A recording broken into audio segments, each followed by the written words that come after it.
Yeah. Nasty game. One of those ones I don't care about missing, honestly.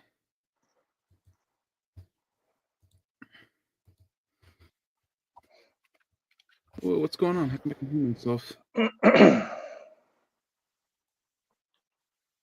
did I do?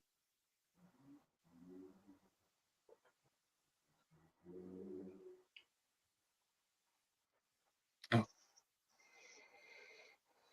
I had it open on a separate thing. All right. Yeah, this is a nasty game. Yeah. It's one of these games where, like, I'm watching it, and even though the defense is playing well, it's like, well, they can't hold up like this all game. And I feel like the Niners this season, as the game goes on, their offense figures us out, so it becomes easier as the game goes. Whereas the opposite happens for our offense, where we are not figuring them out, and it gets harder as the game goes. Like, whatever Kyle has drawn up, it just gets progressively more shut down. So it's like you kind of like that's why they lose all these games where they're up like 10 in the fourth quarter, because it's just like, well, by that point the defense has been completely worn out. The offense is like now stuck in the mud, so you're going to lose. And this game, it's been in the mud the entire game, so it's like, well, they're probably going to lose. But you know me, I don't have much faith in these bums anyhow. Specifically, Deebo Samuel. I'm giving him Old Yeller of the Week.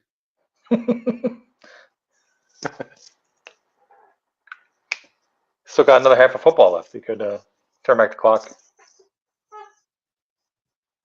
No. By the way, I was going to pick the Niners. I was going to guess they were favored by like 3.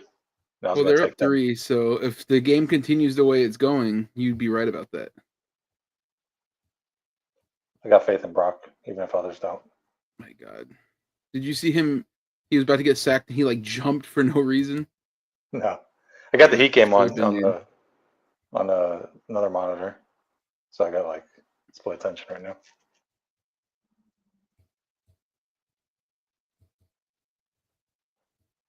I think it's stupid that the Heat have to play like one game in the middle of the week instead of just getting the whole week off. Why do you think that's stupid?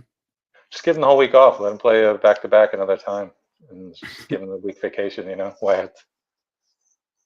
Yeah, Warriors got one game on Sunday, I think. I think they play against the Mavs, and then it's then they have like, but it's like for 7 days they have that one game, which is sick.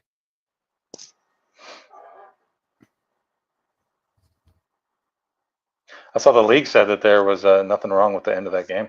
They're wrong.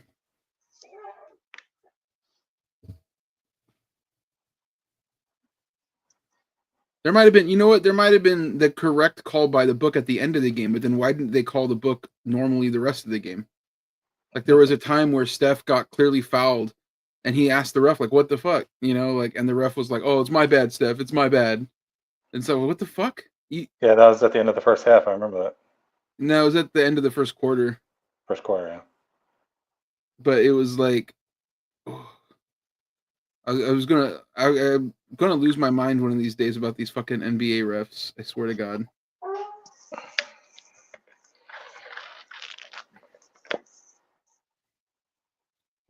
Let's see, what's my boy Stafford gonna do? He's gonna throw me? Oh no, they're just running the ball. He ain't a dog like that. He ain't trying to throw it.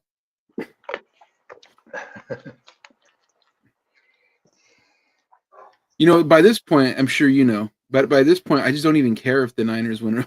It's like, it's just annoying to watch bad football. Yeah, it's not like your team is like would be happy just to sneak into the playoffs. You guys have different expectations. You know what's really frustrating about this game? And it was the same with one of these other like Thursday night football games where there's like strictly live streamed, is that like the weather, it affects these games so much different. Oh my God. I'll never understand how like guys get stood up and they just allow them to play like rugby. I thought they don't do that. I thought they like call the play dead. Motherfucker was standing there for like 3 seconds, and then they finally started pushing the pile. Anyways, Yeah, the games with like snow or rain, it turns the game into like this unwatchable mess of pixels. Like I think internet just isn't made for this, you know?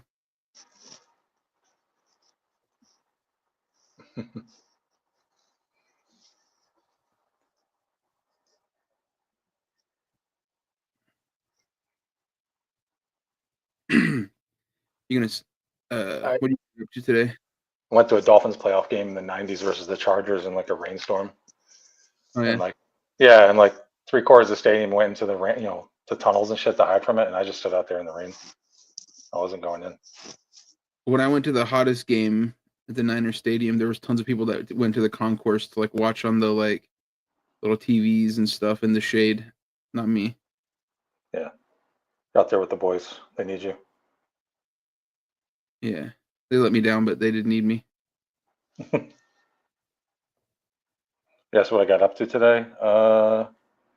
Worked. That was about it. Turned in a cover. So then I like went for a little walk like early in the morning and got me some tea, which I still have some matcha lemonade. Nice. Little reward, little treat myself, you know what I mean? And then came back, kept working, but I was going to go to my nephew's basketball game and I didn't because I woke up early to finish the cover like before the editors got in. I just wanted to make sure everything was all like done. Yeah. And then when it was like the game was at 4, at like maybe 2:30, I fucking fell asleep, took a little nap, and I did not wake up in time to go over there. Rip Van Winkle strikes again, man. Damn. What's up? I said Rip Van Winkle. What does that mean? Again. I don't really You know don't Rip know who Van that is? Winkle. No. He's a dude who like slept for 100 years or whatever. Woke up under a tree with a giant Oh, beard. for real? Missed like his whole life. I just took a nap. My nephew's gonna have more than one game. He probably didn't even play today. Oh damn. You don't got faith in him like that? I don't know. We'll see what happens. I don't know if he's got that dog mentality. Is this the same one that was into the combat sports? My nephew's into combat sports? Or karate or something? Or was it jujitsu? No, none of my nephews have ever been to karate or I thought jiu-jitsu. you went to like a fight or it's Oh, wrestling. no. That was a different. That was my cousin's kid. Oh, okay. Yeah, so it's not like really, it's a little different relationship, but Good. yeah, it's like one of my like, I think it's like, what is it when like your cousins by like your grandmother's other like, it's not a direct one, but it's like one over. You know what I mean? Is that like a second cousin or? I don't know how it works. I don't know how. Yeah. You know what I mean? It's like don't- it's not once removed, so it's probably a second cousin, where it's like my grandmother's. She had like 14 kids or whatever the fuck. She had a ton.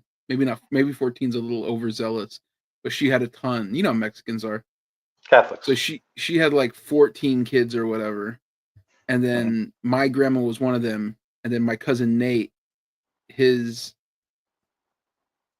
mom or his dad was one of them. So like it was my grandma's cousin. No, it's my mom's cousin Nate, and then I'm sort of like my cousin over there. But it's like he's little, so it's like you just call someone nephew when they're little. You know what I mean? Yeah. Like I have an uncle who's older than me, but I call it's like, oh, that's like my nephew or whatever. It's like like my cousin actually. He's not that much younger, so it's like, oh, that's like my cousin. But if he was much younger, I'd be like, that's a nephew. I don't really subscribe to like the rules of that. My niece's daughter calls me Uncle Tony. She should. Right. Yeah. Yeah. Did they just tie it up? Was I not looking? Is the game over? I was watching the Heat game. That was drawn. Oh yeah. We're beating the Raptors right now. Oh, let's see. I know they're still driving. But anyways, yeah, I feel like the rules of like who you're supposed to call what, it's like so arbitrary. I get why at one point with the nuclear family that was necessary, but I've never adhered to those rules. An uncle is just some motherfucker that's older than me that's like not my actual dad or whatever. And then my nephew is anybody who's much younger than me. And a cousin is just anybody within my same age. There you go. You know what I mean? Sounds all right. Makes sense. Oh my God, they're going for it 4th and 2. They're definitely going to score.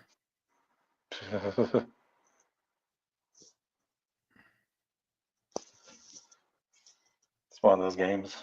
I hate Thursday night football, Yeah. especially when my team's on it. Oh wait, they're not. They're not. I forgot Matt Stafford is a bitch. I'm surprised. Well, I guess never mind. I was saying I'm surprised they called timeout because you don't have to. Like, what's the difference between that and like the extra like penalty yards? But What up? what's up, bro? What up, Doug? How's it How going? you doing?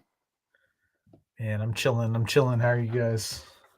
We're doing all right. We're just talking about sports, talking about the arbitrary distinctions between like what you call family members when they're like nephews versus cousins versus uncles or whatever. Yeah. Like, cause I'll refer to somebody as like my nephew, but it's like not actually my nephew. It's like more your cousin's kid. Yeah, but Yeah. at the same time, like when I was growing up, if I had a cousin who was like much older than me, that's just my uncle, and vice versa. Like, as long like I have a nephew who's technically my cousin, but that's just that's nephew. You know what I mean? Yeah. Yeah, I have a cousin who has a son, and like technically that's also my second cousin or something. I don't know. Yeah. But like he's something like like 7, 8, so it's like That's nephew. I feel like more I'm like his uncle than Right. Yeah. But I was saying how I missed my actual nephew's game today because I fell asleep. Oh, I was gonna ask if you got to go to that, but I woke up too early because I was finishing up some work, and then by the time the game came around, I was passed out because I was just taking a little nap. I went to bed. I meant to go to bed earlier, but I went to bed at like whatever, like 2, and then I woke up at like 6. So I was on a sleep deficit, and then I just caught up with it. You know what I mean? yeah. But how you doing? I'm good, man. Thank you. Just working, and I picked an easy page today out of order just because I was like, if I can get 2 done today, then I'm gonna feel pretty good about myself and my life. So that's what I'm working on. But Nice. yeah, I feel like I had something to tell you guys, and I can't remember what it was now.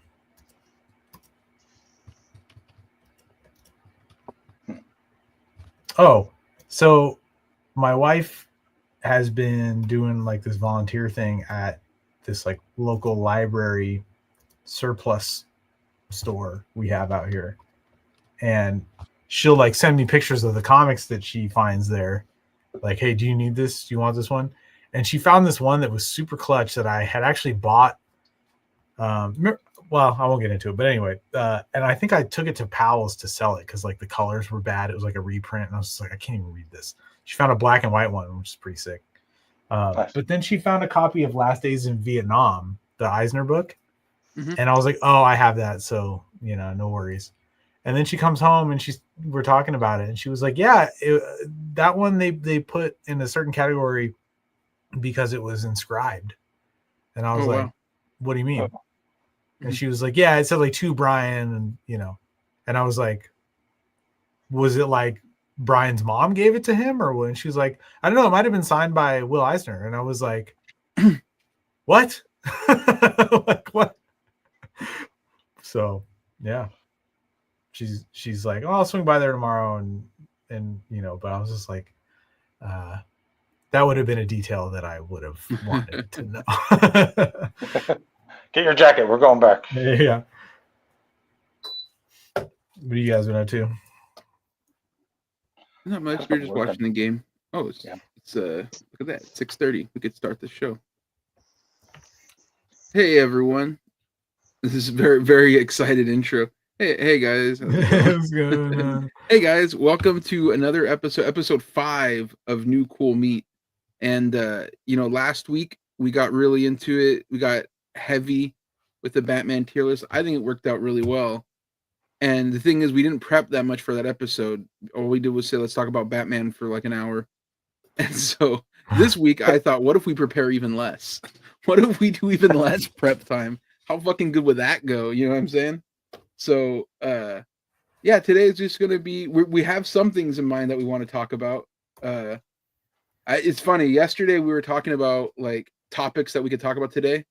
And I brought up Wicked, the musical. And Ibrahim, you're like, no, I don't think so. There's nothing we got there. But it's tough because I've just been holding so much space for lyrics. You know what I mean? I've been holding a lot of space. I'm not in queer media, but I've seen people holding space too, but not for Wicked.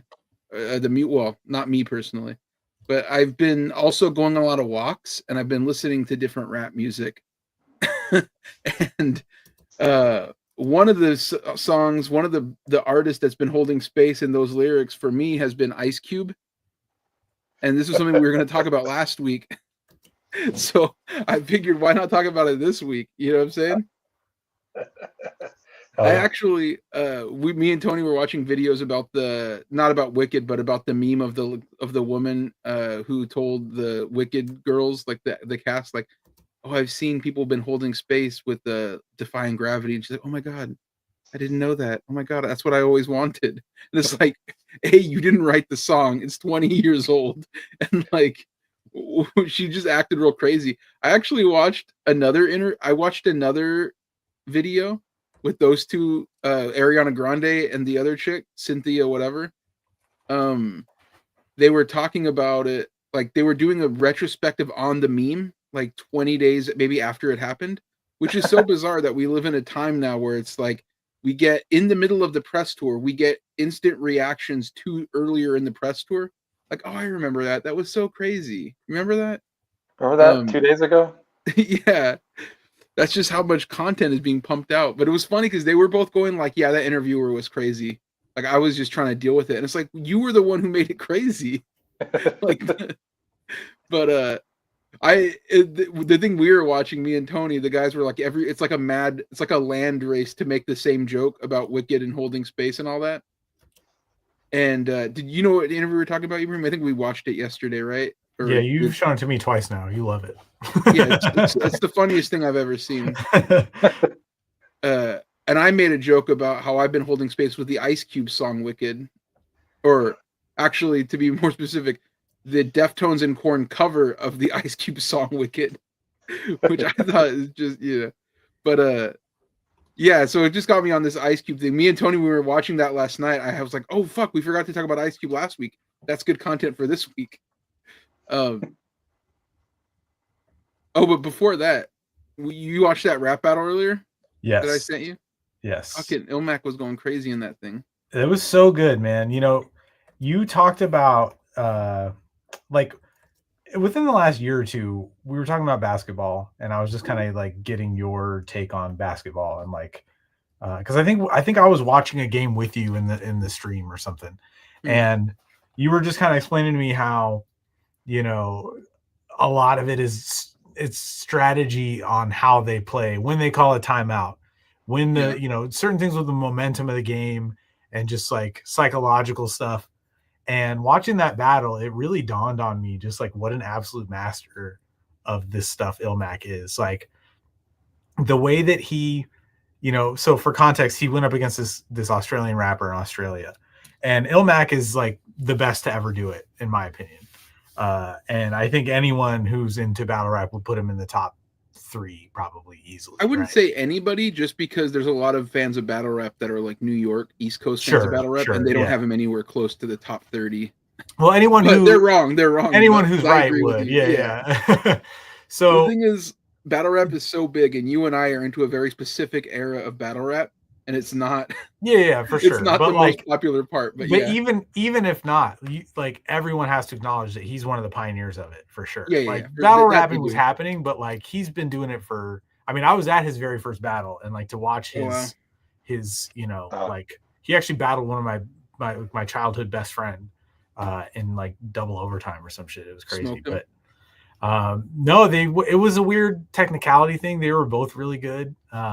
Anyway, but yeah, just to watch him go against this dude, like, who clearly this was like a big deal for this guy, you know, and for Ilmac, it like probably barely blipped on the radar in some ways, you know, and that's not to say he was being like flippant or dismissive about the guy. Like, you could tell he really did his work, but just watching how, like, you know, he was also kind of playing the game and the psychological aspect of it. It wasn't just about like who rapped better and who had like better punchlines and stuff, but it was also kind of like the dude would get really aggressive and do the like, you know, I'm a bullet, I'm gonna shoot you, and you know, type of rap shit.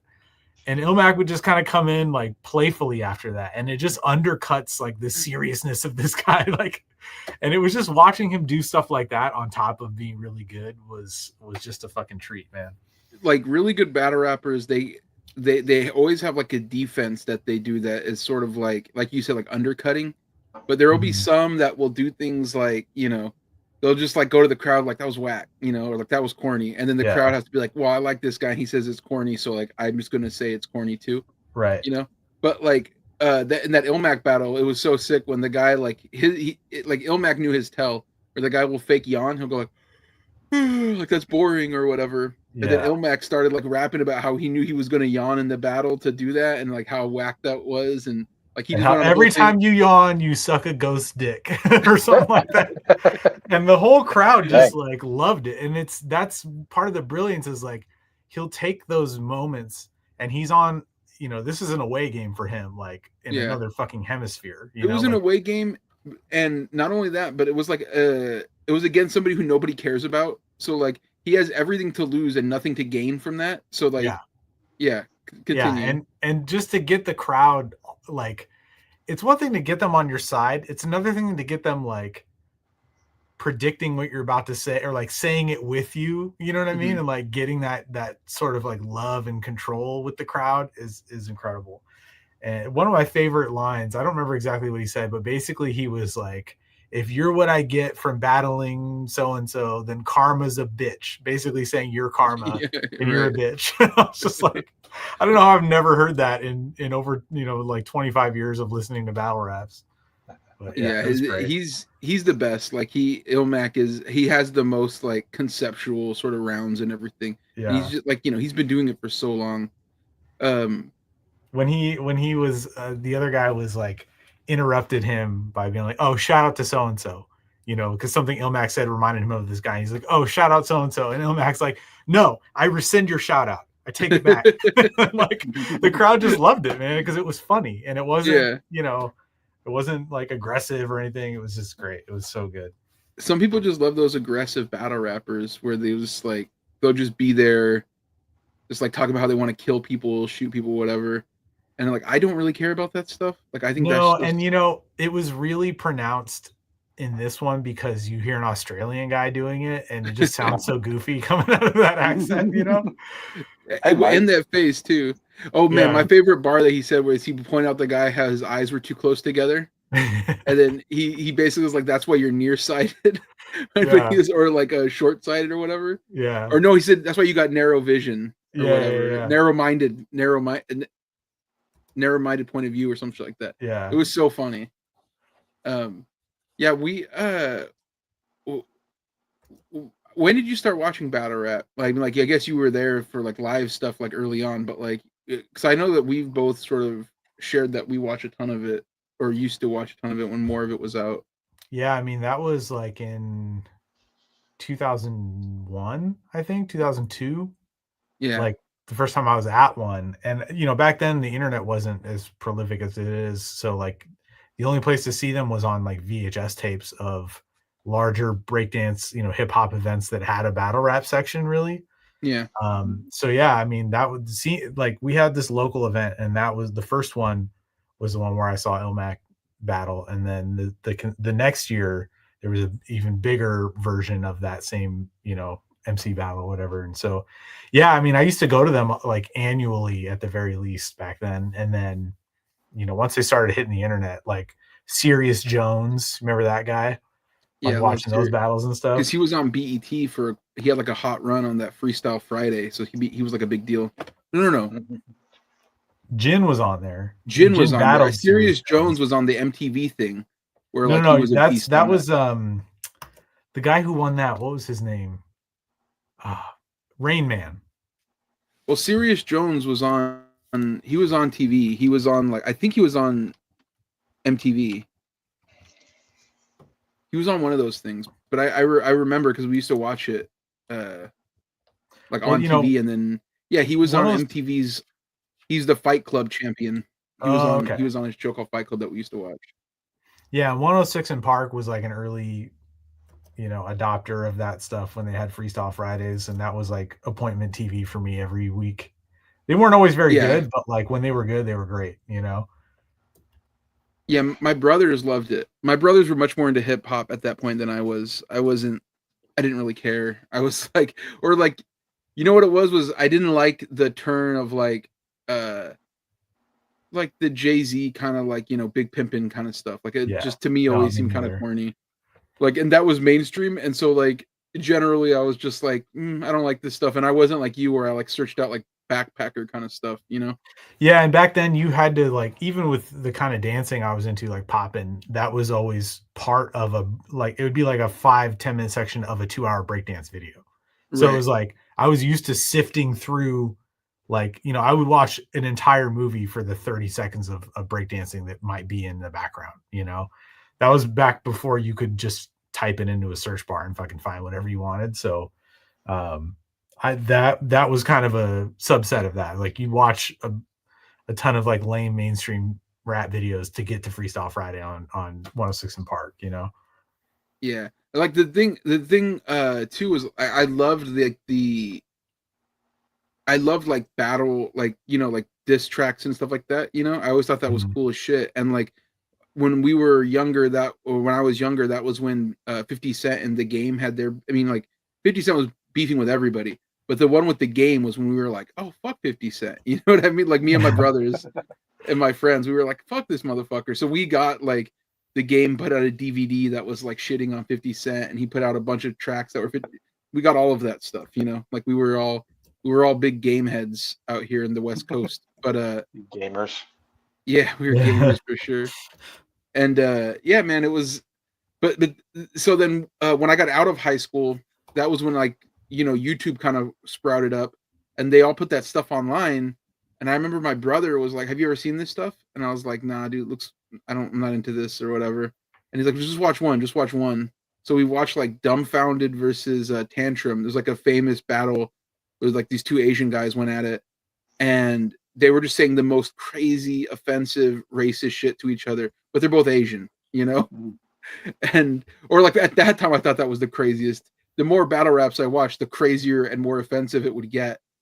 But the thing that always got me about that was that they would say real crazy, offensive shit, but you could tell there was a mutual respect between cultures. I'm gonna say some horrible things about your culture, but it's all love. I don't care. You'll say some stuff about mine, and it'll all be good. You know what I mean? That's how people used to joke back then, dude. I had friends that we would do that with each other, both being ethnic minorities, we would, and it was very much a thing where it's well, we can say it to each other, right? Other people can't say it to us, You just can't tell jokes anymore, am I right, guys? I know. The thing is, there's only about 250 absolute killers out there. And none of us are them, so. Yeah. What's really funny though is as battle rap evolved and things got more woke and stuff, I would have thought, oh shit, Brian's here. I'll add Brian to the stage. He can join this convo. What's up, Brian? Hey yo. What's going on, bro? I don't know how it's gonna work because I'm gonna be trying to pencil while I'm in here. So if it ain't working, I'm just gonna That's all right. I'm drawing too. Yeah, I'm inking right now. Yeah. I'm fully locked in / watching the Niner game, so we're giving it our max effort. But I had that on in the background. It was ugly as hell the first. It's whack, bro. I'm not liking this game. I'm not liking this team. But I don't want to talk about football because people are always like, "Oh, sports talk is annoying" or whatever. Not really, but some of them. In the chat, if you think sports talk is annoying, give me something. Tell me whether or not. Unless you want to hear us talk about all of the sports ball. Don't do that. It's super clever. Nice work. But what I was gonna say was that Oh shit! Shout out to our boy Don Cardenas. He said, "Look at all these studs." Oh shit! What up, Don? What's up, Don? Hey, what up, Listen to Don? Don's sick podcast. Have you guys been on it? Yeah, I have. It's great. yeah. I have not. I don't Oh. think, and I don't think people are talking enough about how, like, Don's voice is like perfect and makes me feel so calm because I'm such a manic personality that when I'm like talking to Don, I just feel super calm. When I went to Chicago, I hung out with Don. He took me to this place. It was a Mexican place. And every time I leave California and somebody takes me to a Mexican place, I'm not going to name names, but every time someone takes me to a Mexican place they say is great, I'm always like apprehensive because I know my vision of what Mexican food is doesn't always align with everybody else's. And that place that he took me to was like, it was like a weird like torta place. And I was like, well, I'm not even a big fan of tortas, but it was fucking good when we went. I know you're really looking forward to getting some tacos here in Cincinnati. So I want to. I heard they have the best ones. mhm. Brian, you should have That's seen the when I city, took I think. him to a place here in Portland.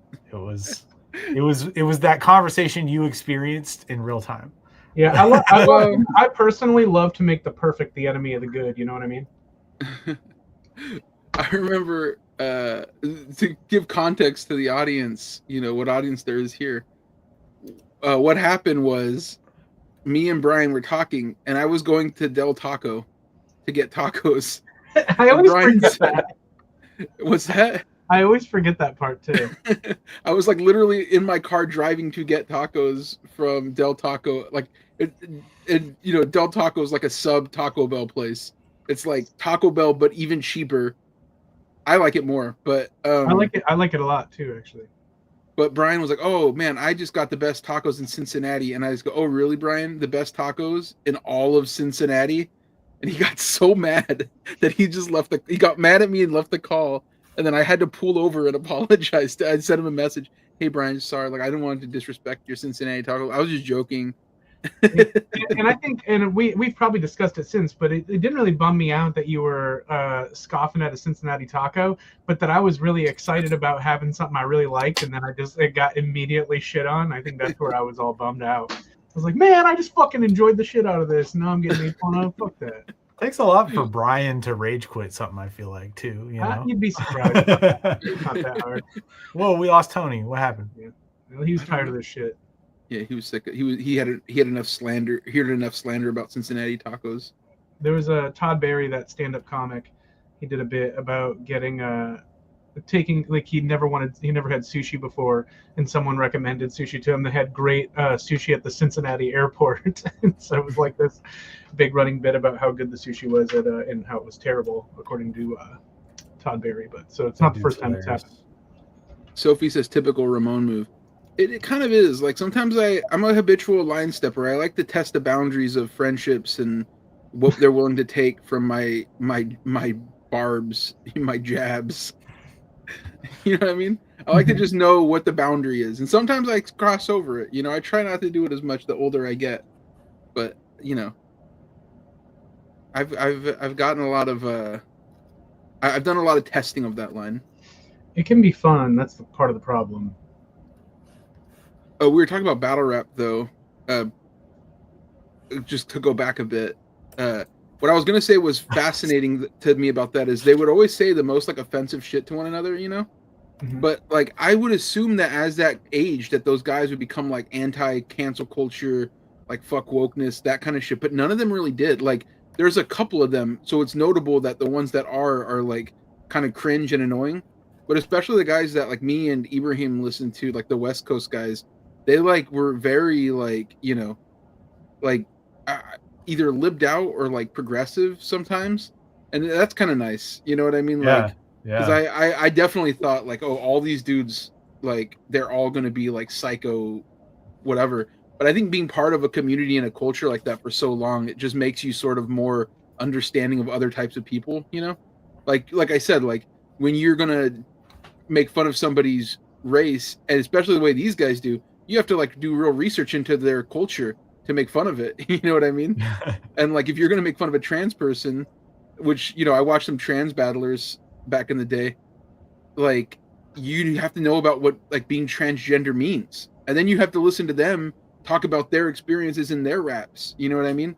So I always thought that was cool. Like it was for being like a sort of aggressive, hostile, and like kind of an offensive form of like communication. It is like very it is communication, which I don't think, which I think sets it apart from other things like that, like debate kind of culture where there is not really that sort of like camaraderie.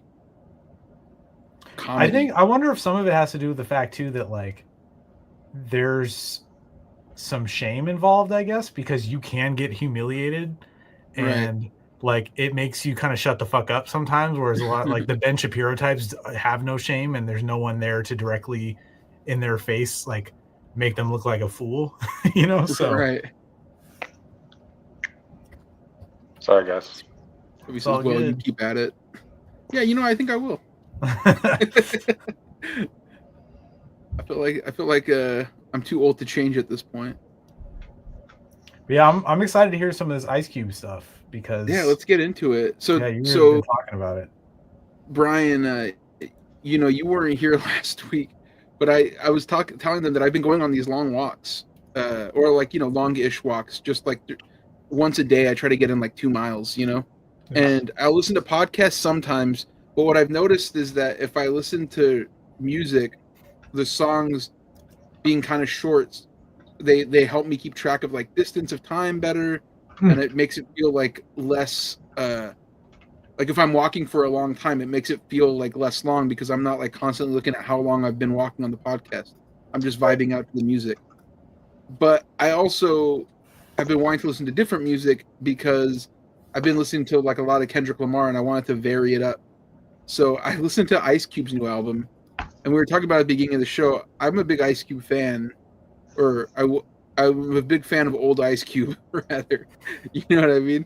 Like his old music is sick as fuck. His old music, not old Ice Cube, because old Ice Cube now. Right, not Ice Cube as an old man, but young O'Shea. I like Fuck the Police. I like America's Most Wanted. I like Death Certificate. I like all of the old Ice Cube songs. And I like his movies, too, the old movies, too. I love Friday. I love Next Friday. I love Friday After Next. Hell yeah. Kind of hate that Benjamin's movie that we watched recently. That was pretty mid. That was awful. But, I like the rest of it. So, I'm an Ice Cube fan. He's West Coast, too. So I'm like, let me listen to the new Ice Cube music. So I'm walking.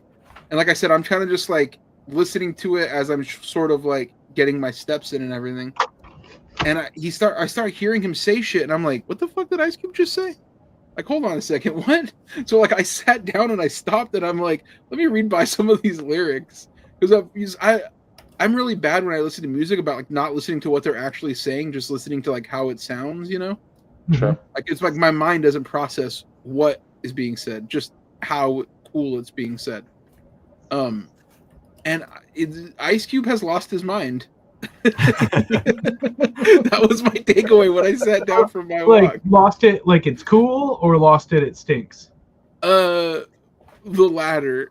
I think he's become completely brain broken by like Facebook memes because he's so old.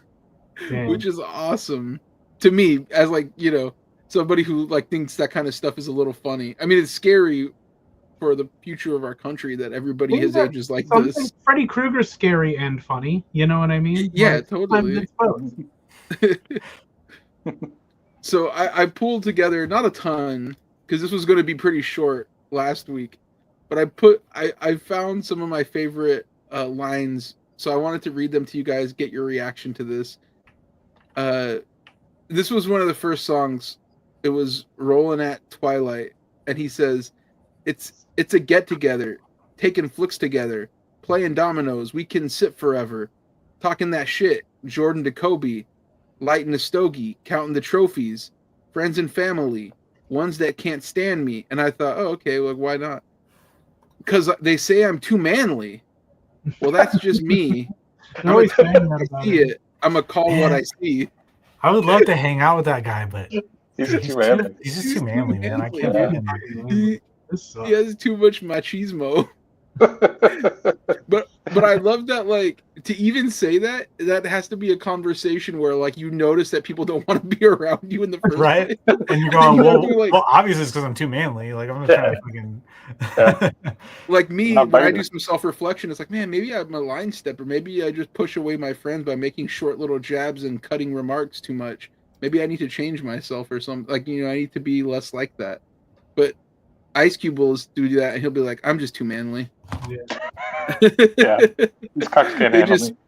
they just hate masculinity. They hate that I tell it what it is, that I call what I see, Sure. So that was Rolling at Twilight. It was a warning sign, Nice. but it wasn't the biggest warning sign. The next song that I listened to was called So Sensitive.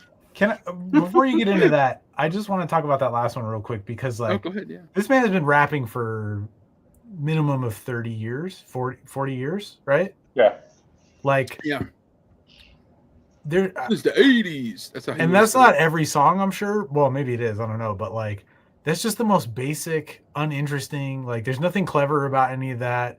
It's just basic ABC rhyming. You know what I mean? Like, he didn't use any cool, but like, we just talked about somebody who's been doing this for 20 years and is like mastering. Yeah, but he was this doing shit. it 20 years before that, so he's even more old. But, like, that's my point, though. Like, don't you want to get better?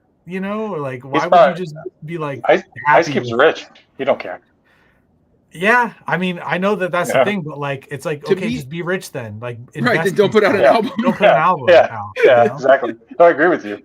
I don't know. I feel It's like if I'm rich, that gives me so much more time to do shit that I'm like really all about. Yeah, like, be good at it if you're gonna do it. Like, you got the Yeah. time, you got the money. Well, the thing about this album that I noticed was, like, as it starts, he gets a lot of these ideas out, and as it goes on, there's less of these ideas. So what I think happened was he's just been stockpiling music for a long time, not good music, just stockpiling, like, ideas and songs, and, like, the new stuff, the stuff that felt urgent, was up front, and then the back end was a lot of mid, where it's just like typical, like, late period Ice Cube stuff that I would have listened to and be like, yeah, this is cool, whatever, like a song with Be Real about how blacks and Mexicans need to get together and take down the white man. I thought that was cool, but that's the problem with this Ice Cube album, is there's no political through line where he'll be like, I'm like, fuck bigots, and then he'll be like, and also I hate trans people. Oh, wow. So, like, there's no, like, there's no coherency to what's going on, which is, again, very Gen X mindset. It's their. Let me get to So Sensitive. He starts out, fuck your agenda. You ain't a real one. You's a pretender. See, this ain't about gender. This ain't but a fender bender. So why you acting all tender? Acting like Karen, Sharon, or Linda. Then he says, N-word facts over feelings, which I was like, oh no, he's going Ben Shapiro mode on me. Fuck your feelings. We ain't the villains. And this ain't a drill. Gotta keep it real. These, Ibrahim, these are some of the worst bars I've ever heard. Yeah. This ain't a drill. Gotta keep it real. Fuck how you feel. And then here's where it got spicy. This is the one where I heard the Metal Gear Solid noise in my head. You know what I mean? Where it's like, what the fuck? This shit. Because he was saying, it's facts over feelings. Fuck your feelings. Blah blah blah. We got it. And then he goes, we used to call these N-words. I'm not gonna say it, obviously. I'm too classy. But then he goes, so what the fuck are trigger words? Rhymes with the N-word. So that's a good bar. I gotta give him that. God damn it. So what the fuck are trigger words? Words like his and hers?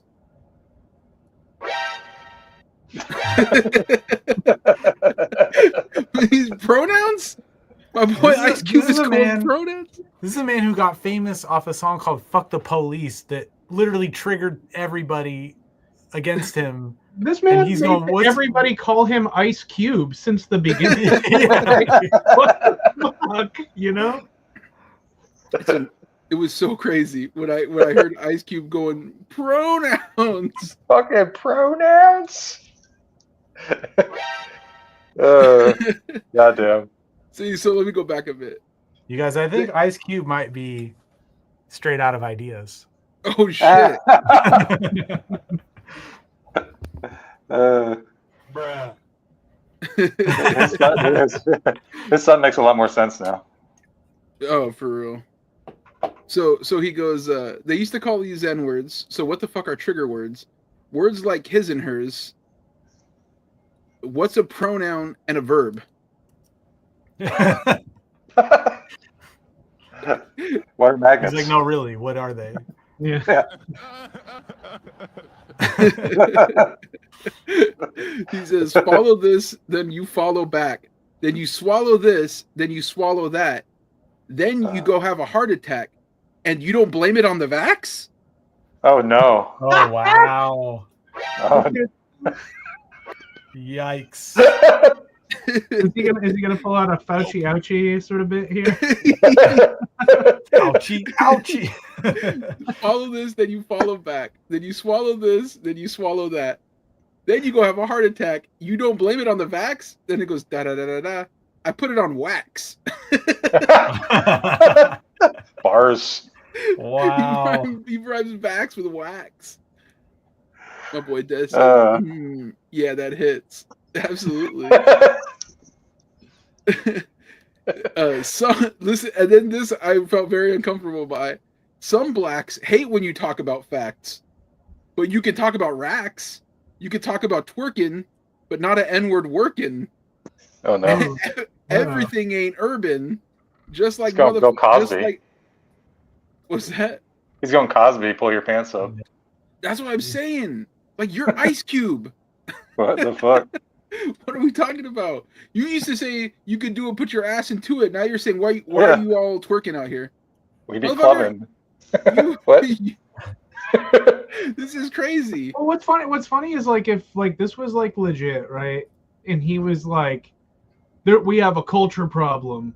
You would kind of like assume anyone with any self-awareness would be like, and I'm guilty too, thanks to my entire catalog that got me rich.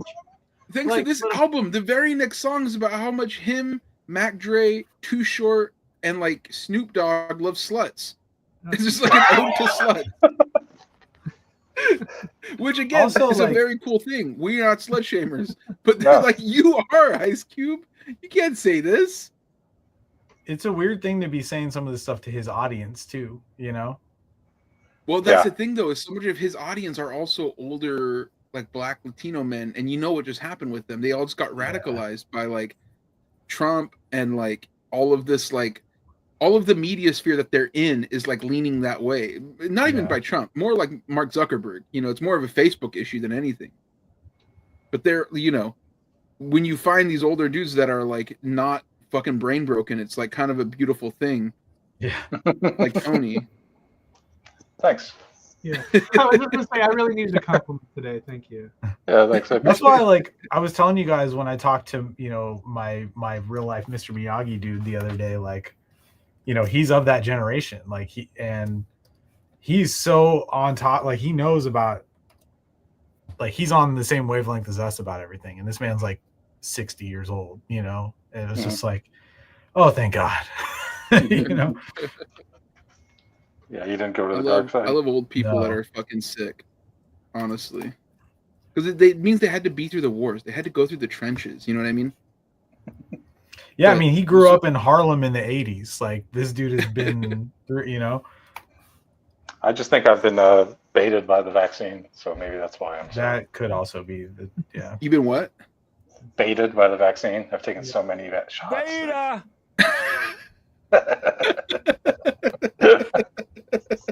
Oh, Jesse. Amazing. Beta. What happened with you with the Vex? You put it on wax? Dude, you hate when motherfuckers talk about facts. That's the craziest part about it. Well, I'm glad. So like, and now if you're gonna Fantano this, right? Like you get this like a strong 8.5 out of 10 based on. I'm not done yet. Oh, but wait, there's more. Yeah. He goes, so here's what He goes, you could talk about twerking, but not an N-word working. Everything ain't urban. Just like this motherfucking whip I'm swerving. And then they cut to the "Let Me Ride," which is cool. Oh God, I like that. He's a good callback. Wait, but is he talking about? Is he saying like the media or like white culture or something writ large will talk about twerking, but they won't talk about a black man working? Is that what he's saying? I know he's directing this not at them because he says some blacks hate when you talk about facts. Oh, that's right. That's right. Yeah, so this is aimed not at the media, which I think that would be a valid criticism. Right. Mm-hmm. But he aimed it at the wrong people. He's saying like these motherfuckers over here, they don't want to hear about how they should be working. Yeah. And it's like, I don't know about that, Ice Cube. I don't remember your song about joining a union and getting a 9 to 5. Right. I remember songs about blowing up the Asian-owned like convenience store because that was a cool song. I was into it, even though I was like, it's a little offensive. Yeah, what was that? It was a good day didn't start with him like clocking in at work. Famously about his day off. Yeah. So he continues. So here's what a hoe should know: don't be emotional. Say, man, don't be a pussy all your life. Be a dick sometimes and get hard. That's hard. I thought that was gonna fire that one. Don't be a dick sometimes and get hard. But then he had another song on this album that it really, spiked me a little bit. He is called "Not Like Them," which I thought was interesting because this comes in the wake of Kendrick Lamar's biggest song, "Not Like Us." This one he goes full old man mode, which is so sick. He says, "Back to the Future, it's a crisis, controlled by these hand devices, smartphone," and then like looking at smartphone equal dumb domes, and then it goes dumb domes. Oh wow! Smartphones equal dumb domes. Yep. Okay. Isn't that fire? Damn, dude. He said. He's third eyeing that, dude, That smartphone line gets no bars for me. I'm hitting that with the. Is that the Funk Flex bomb on him? Yeah.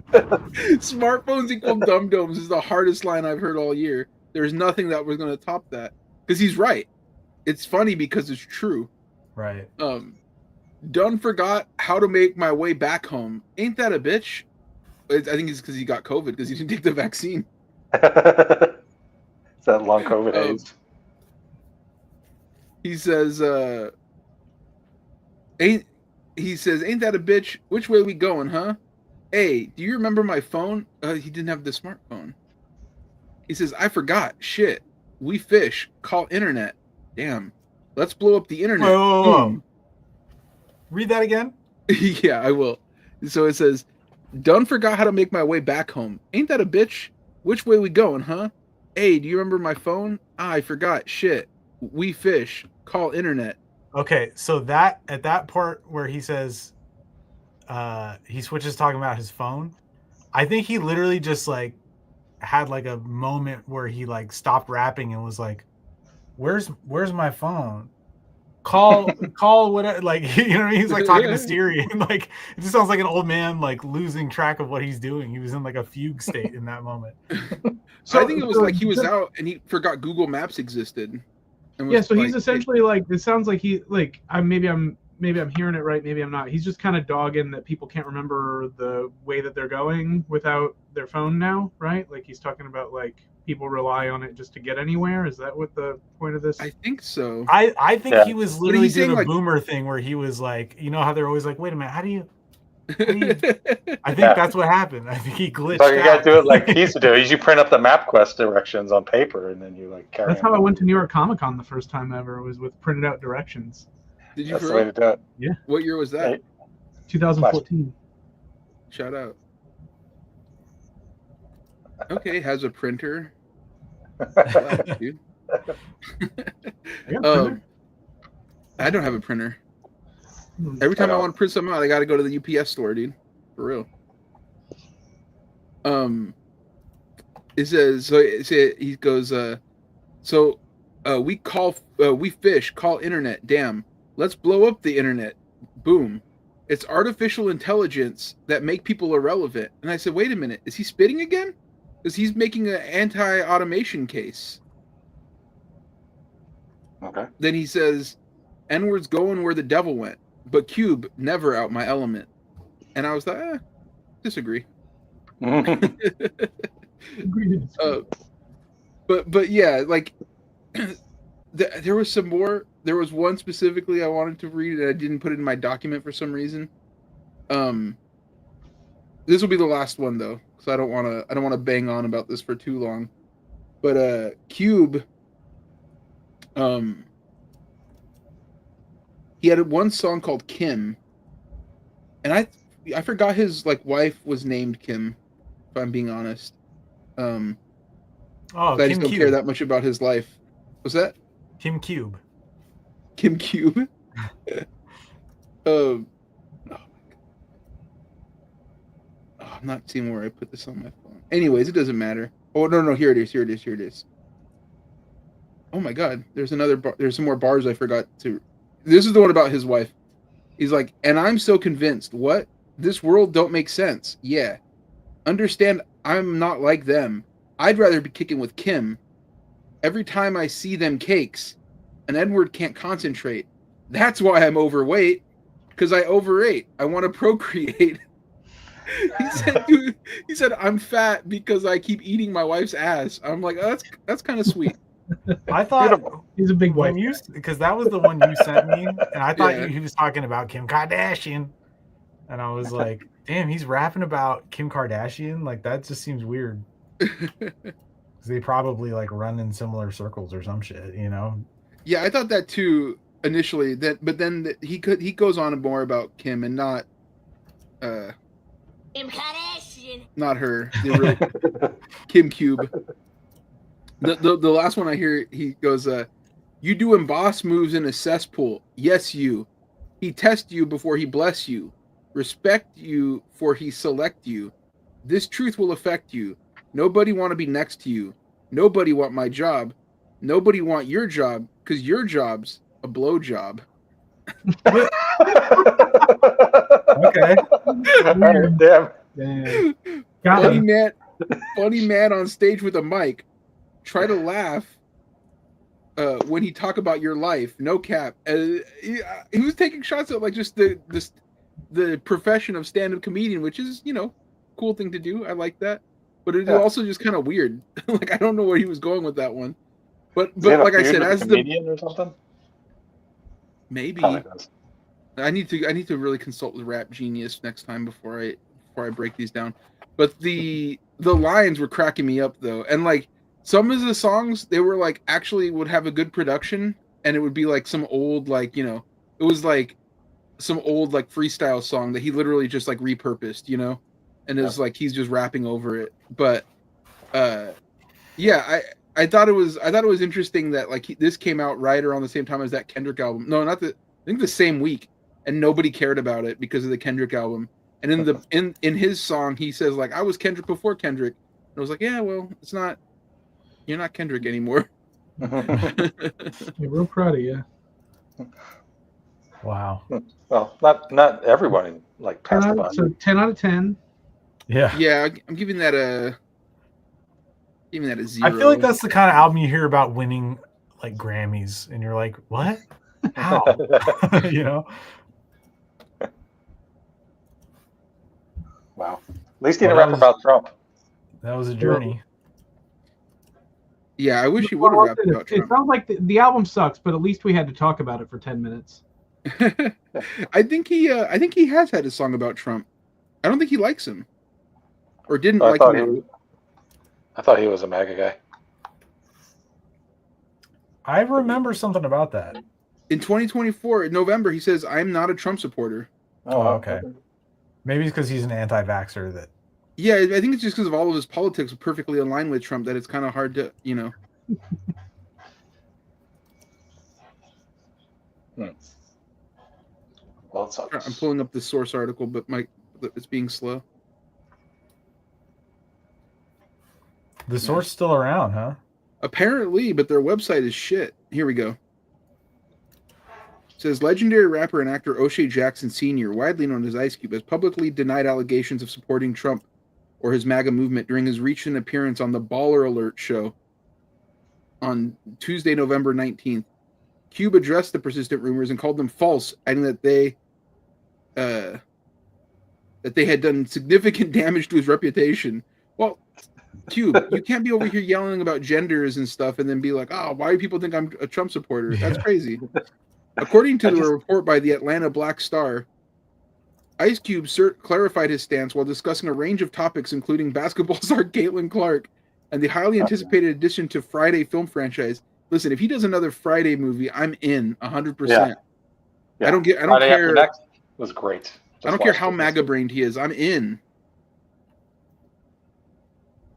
You know, if they do one, Cat Williams is going to be in it because he is just such a popular figure. Like his Club Shay Shay thing got like 10 billion views and shit. Like, if they can, gotta get Mike Epps back. It says, Cube dismissed the notion that he backed Trump or opposed Vice President Kamala Harris in 2024 election. The rumors trace back to Cube's involvement with Trump's 2020 campaign. At the time, the rapper presented both Trump and then candidate Biden with his contract with Black America, a detailed plan. I forgot about this. A detailed plan aimed at addressing systematic inequalities faced by Black Americans. While Biden's team opted to revisit the proposal after the election. I wonder how that did they ever do that? Trump's campaign incorporated some of the ideas into their platinum plan, sparking speculation about Cube's political leanings. Cube emphasized during the podcast that his actions were not partisan. I didn't tell anyone who to vote for, he said, explaining that his only focus was ensuring that voters receive tangible benefits for their support. Which, in fairness to Cube, he's right about that. yeah. You should get something for your vote, and nothing is wrong with that, he added. I mean, yeah, that's very fair. The rapper's comments aim to put an end to the controversy that has followed him for years, affirming that his engagement was strictly about advocating for the Black community, not endorsing a political party or candidate. As Ice Cube continues to balance his advocacy for with his entertainment projects, including his latest installment of Friday, his message remains clear: his commitment to creating opportunities and better conditions for Black Americans, regardless of political affiliation. But see, I think that's the problem. Is like he's not like. I hate to tell like anybody how to vote or whatever, but like just being like anybody who says like I just want people to like take up their own opinions, just go research for themselves, just get involved with the political process without having a point of view that's like rooted in anything, to me is just a little soft. And that's not what Cube is. Cubepoc's is crazy. Cubepoc is nuts, dude. Wow. Ice Cube is hard like a dick. He said that already. Sometimes. At this age. Get hard. Yeah. Take the blue pill. But yeah. You know what? Shout out to Cube. That was crazy. I couldn't believe it. And I want to do a thing where every time I hear rap lyrics that kind of intrigue me, that I want to bring to the group, I want to be able to do that. I want to have a conversation about it here. Yeah, I'm ready for the conversation. I want to become the #1 rap podcast. I'd be happy to revisit the conversation after the election. Yeah. After what election? Oh, that's what they told Cube. Yeah. Bruh, come on. So, Tony, you want to go over your sports picks before we get into our comic pro secrets? Yeah, I can do that. Let's do it. Now that Brian's here, he can get his feedback too. Oh yeah, I want to hear. So when we do this, I loved how it went last week, where Ibrahim went against the picks. And you want to go ahead and tell them how you did last week, though? Last week I went 5-8. It was a rough week. 18 and 22 for the season. Yeah, too bad. Yeah, wait, if you did, then I must have done really well. Right? Hard to say. No, this is like my picking the games against the spread, not guessing the spreads. Oh! I was gonna say. Yeah. You and I were guessing the spreads against each other, but then I would pick like what the outcome would be or what I thought Right. the outcome would be against the spread. So, yeah, if you would have went against me, you would have done great. So what, you did 5 and 8? Yeah, 5 and 8. I'm 18 and 22 for the season. Again, I started out 0-5 for the morning slate, and then I picked up some steam, and then fucking donut. then the Chiefs and the Cowboys both let me down. So my old yeller of the week is Derek Carr for taking that dump on his head. I didn't even see it. It's hilarious. Oh. I believe that he did. He tried to Superman somebody and he got dumped on himself and he broke his hand or something. My Cujo's Tua.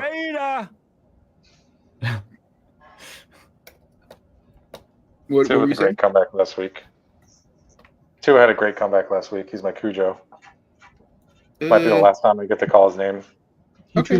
treated my fantasy team well. Nice. Did he for real? Yeah. Did you win last week? I did. I did too. I'm on a 2-week winning streak, and I have not set my lineup in like 3 weeks, 4 weeks. Like when the Niners fell out, I fell out. I still keep having Jerry Jeudy on the bench like a fucking buffoon, but You don't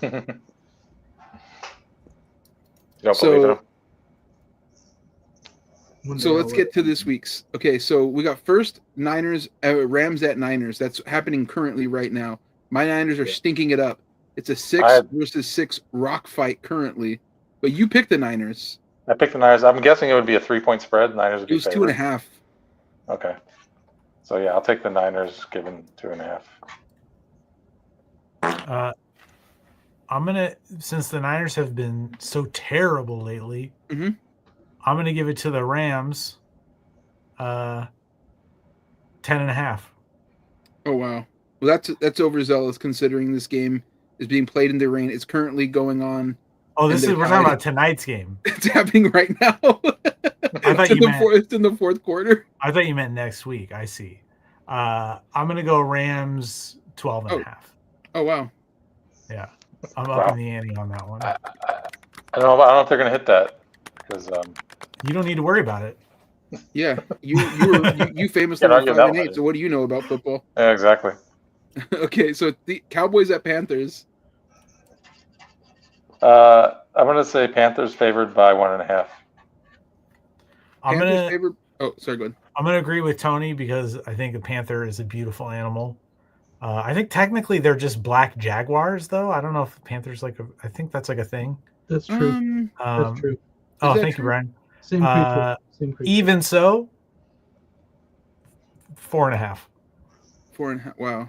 The Panthers are 2.5-point favorites at home, which means they're equally as bad as the Niners, the Cowboys, and the Rams. But the Rams are just like this dominant team, I hear. Anyways. I'm picking the Panthers in that one. Me too. Chiefs at Browns. Uh-oh. Oh wow. Yikes. My kid just walked in the room, so y'all can talk your shit while I off my camera. I have no idea what's about to happen up in All here. right, dude. I can feel it. How much I, do you Kansas It's City not- by 7.5. I'm going. Who's the other team? Browns. And the Browns. Browns. For guy- Brian, My guy, Oh, look at he just made this. Oh, Lil Gumby. That's fire. No, it's from like Backrooms, right? Yeah. Some internet stuff. I like we a got. little cool. balloon. That's fire. All right. I'm let's going hear to what- say what were- before did you say, Tony? Brian, since he's in Ohio, right? Northern Kentucky, but yeah. I'm going to tell you. So you're on the border. I'm going to go Browns. How old is your youngest, Brian? He's 10 currently. He'll be 11 soon. Okay. What month was he born in? February. We're gonna go 2.5 Browns. Browns over Chiefs by 2. Yeah. Hell yeah. Kansas City, of course, is favored by 4 points only. oh wow. I'm taking Kansas City. Sorry, Brian. This is rigged. It's all right. Dolphins at Texans. Texans are going to be favored by 3.5. Texans are. Ibrahim? Well, since I heard you say Texans, I'm gonna go Texans by 5.5. It's Texans by 3. You know what? I'm gonna take the Miami Dolphins, getting 3 points. Oh well, shocking. Yeah. I've picked against them like every week. What do you mean? Jets at Jaguars. I love the alliteration of this game. Oh, that's a tough one. I'm gonna guess Jets by 1.5. I'm gonna say, since we were just talking about how Panthers are actually black Jaguars, I'm gonna go Jaguars by 3. Who's playing quarterback for the Jags right now? Mac Macaroni. Jones. End zone Willie. Oh Jesus. That is one big pile of shit. Yeah, Jets are favored by 3.5. Oh, which is I'm gonna. a little disrespectful. Yeah, To the Jags. I'm taking Jags. Give me those 3.5 points. Talking about the Jagovs. Give me them Jagoffs. Yeah, look out. Commanders at Saints. Oh, Commanders are going to be favored by 3.5. I'm gonna go the Aints by Ooh. 1. Washington is favored by 7.5 points. Oh wow! Shout All out to right. the Manders. Oh, here's a brutal The one. Here's a Manders. fun one.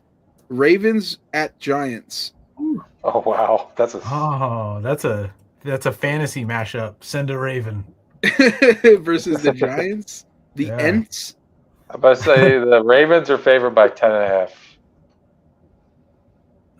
I'm gonna go Ravens by 7. Ravens by 16.5. Wow, that's a big spread. Give me the Giants getting 16. Because I mean that's crazy. Yeah, it's awesome. I love that it's so lopsided. Yeah, give me the Bengals at Titans. It's a big week for Italians, you know.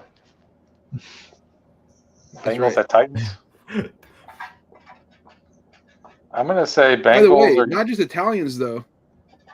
Ravens. Our boy Luigi is from Baltimore. Yeah, shout out. I'm Shout out. Luigi, number 1. Shout out to our guy. I'm gonna say Bengals are gonna be favored by 4 points. Who's it? Uh, Bengals and what? Titans. Titans. We ride for Titans, bro. I'm going Oh shit. Titans by 3. It's Cincinnati 5 points that they're getting. Wow. All right. Give me Cincinnati. Giving 5 points. Now, do you want to take, what do they call that, a parlay, where if Joe Burrow's house gets broken into again or not?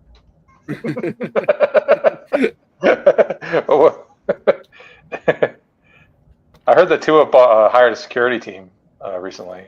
He said that they all have guns too, so if people come to his house, they better watch out. He said they all have guns. Yeah, he said there Are are. people breaking into these guys' houses or something? Yeah. There's apparently a rash of like some of these athletes are getting their houses broken into in the last like 6 months to a year. Wow. A couple of years ago, it was getting their cars jacked. Damn. There's a report on ESPN. They were saying that there's they believe it's a coordinated effort amongst some somewhat organized people. I don't care. Oh wow, that's too bad. That's a damn shame.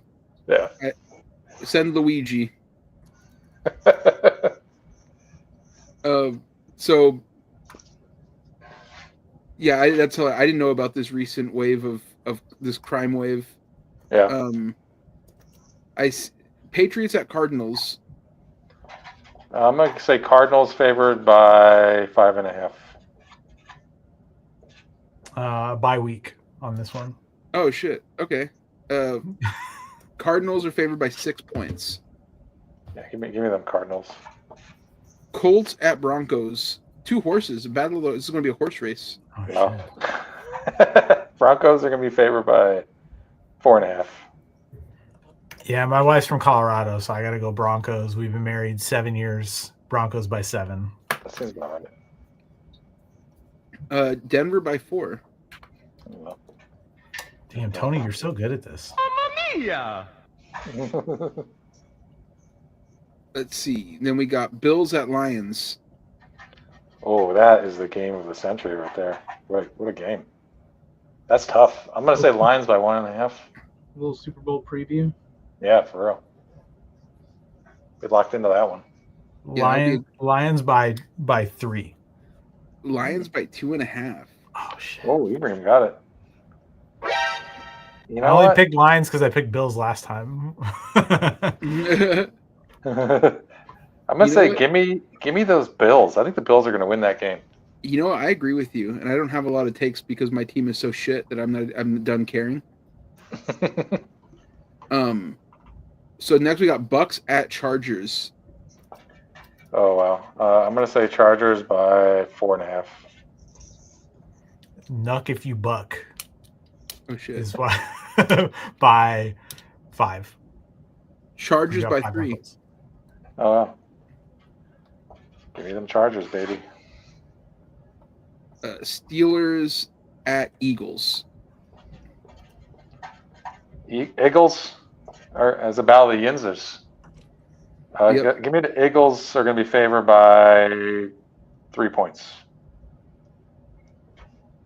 Oh shit. The people of that state turned in our guy Luigi, so I'm not true. giving any of them any points. They get nothing from me. I'm going. You know what I'm saying? Rats by 60,000. That's what I'm gonna say. Hell yeah, dude. Wow, beautiful. Wow. Yeah, What's the fuck spread? Pittsburgh. I don't fuck with nobody from Pittsburgh. Nothing to do with Pittsburgh. I got the Eagles though, and it's the Eagles by 5. Okay, the Eagles are going to cover that. Yeah. Shout out to his family. Big shout out to the family. Big shout. I did that one on accent, but it's funny. Let's see. Next we got Smoke weed every day. next we got Bears at Vikings. Vikings are going to be favored, even though I believe my boy Caleb. They're going to be favored by 10. The Bears by 3. It's Vikings by 7. I forgot, by the way, Packers at Seahawks. It's such an irrelevant game that it's like whatever. Yes, Green Bay is going to be favored by 1.5. 2.5. That game is not going to be worth watching. I think that's the night game too. Pathetic. The Packers. Yeah. And then also on Monday we got Falcons at Raiders. Whoa, wow, what a horrible fucking game. That's why I think they did it. They just like send that to Monday. Nobody will watch it because Vikings at Bears will be on. I guess Falcons by 3. I don't know. Falcons by 3.5. Oh, sorry, Ibrahim. Oh, it's okay. Ibrahim, want to take a guess on this one? I'm gonna say Falcons by 3.5. What? Wow, dude, you're natural. Watch out, Tony. Oh, wow. Back, baby.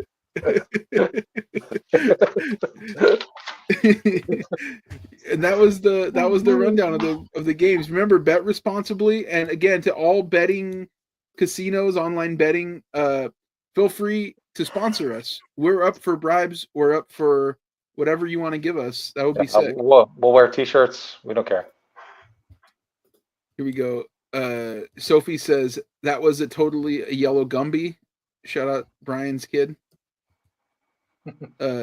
Our boy Dez says Mac Jones is going to make Aaron cry on the field.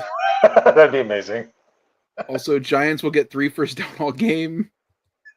Also, let's get really into that anti-Pittsburgh thing. I'm into it. Fuck Pittsburgh. 2 middle fingers up to Pittsburgh, bro. Except for Mac Miller. We love Mac Miller. He's from Pittsburgh. But everybody else. He ain't here no more. No, he's not. And then he says, doubting Desmond Ridder revenge game is crazy. Maybe. Is he starting? Yeah, I don't know. I mean, that game's so shitty. Yeah, you're probably right. Probably right. Desmond Ridder, all the game was like. Yeah. Yeah. So, speaking of big pile of shit, I just checked the score, and I mean, I was watching the game a little bit, and the Rams are now up 3. It's 9 minutes left.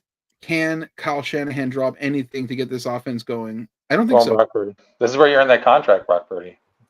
I saw, Brock threw a dime to Debo, and it went right through Debo's hands. So I don't know what he's supposed to do. He can't catch the ball. He can't block for himself. He can't run the routes himself. He's not Josh Allen. This is true. Yeah. So, one thing I wanted to talk about, because we've been hanging out watching movies every week.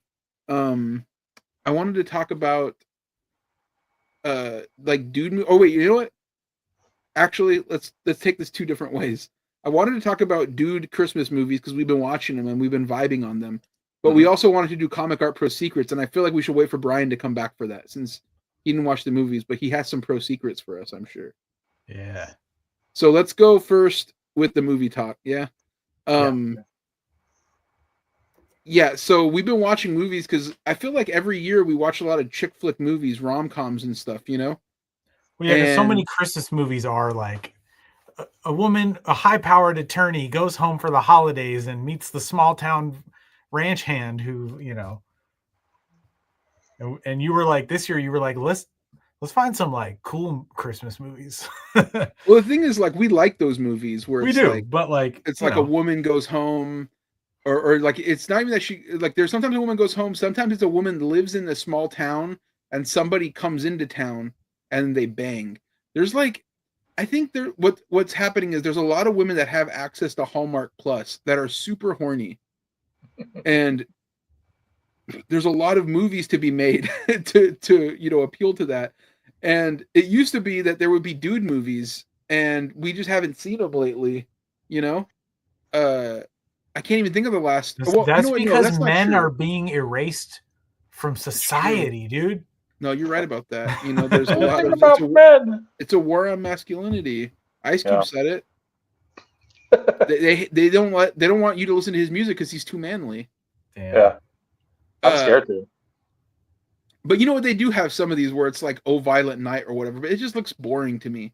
I want like sort of low grade trash movies like women get, you know, like for the Hallmark movies. I wish there was like a media complex that would put in money to just like having people like fucking get fucked up with squibs on Christmas. You know what I'm saying?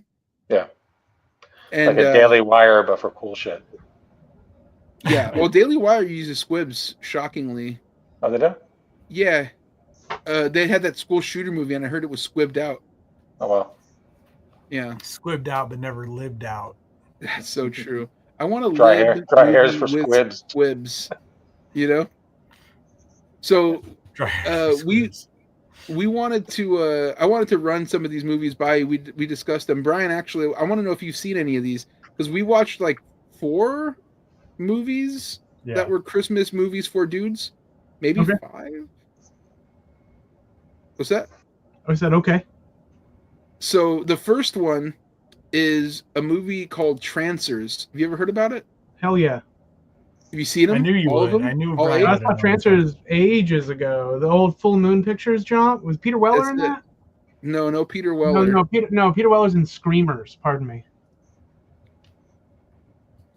Yeah, so Trancers is about a man named Jack Death. And he is some sort of like some sort of cop, but in like the far future LA, and he's sick. He's like the biggest badass ever. He he does the thing that like they do like Philip Marlowe does, where he'll like strike matches on shit to smoke cigs. Yeah, very sick. So he goes back in time to inhabit the body of his ancestor. Because his arch enemy, a guy named Whistler, has also went back in time into his ancestor, and his ancestor is a cop named Weisler. So Jack Death goes back in time into a guy's body named Philip Death, and then he bangs Helen Hunt when she was very peak babe status Helen Hunt, and then they just have like a little adventure during Christmas where they have to kill this guy. But it complicates it because the guy Weisler has the ability to turn people into zombies, sort of like Manchurian Candidate them. Yeah. And lots of good squibs in it. There's lots of cool effects that I'd never seen before. Like they invented bullet time. The Matrix kind of ripped off Trancers a little bit. There are, it's a pretty good movie. What did you guys think about it? I gave it 4.5 stars. Yeah, that's what I loved gave it. Yeah, I don't have Letterboxd, but I would have done the same. I really loved it.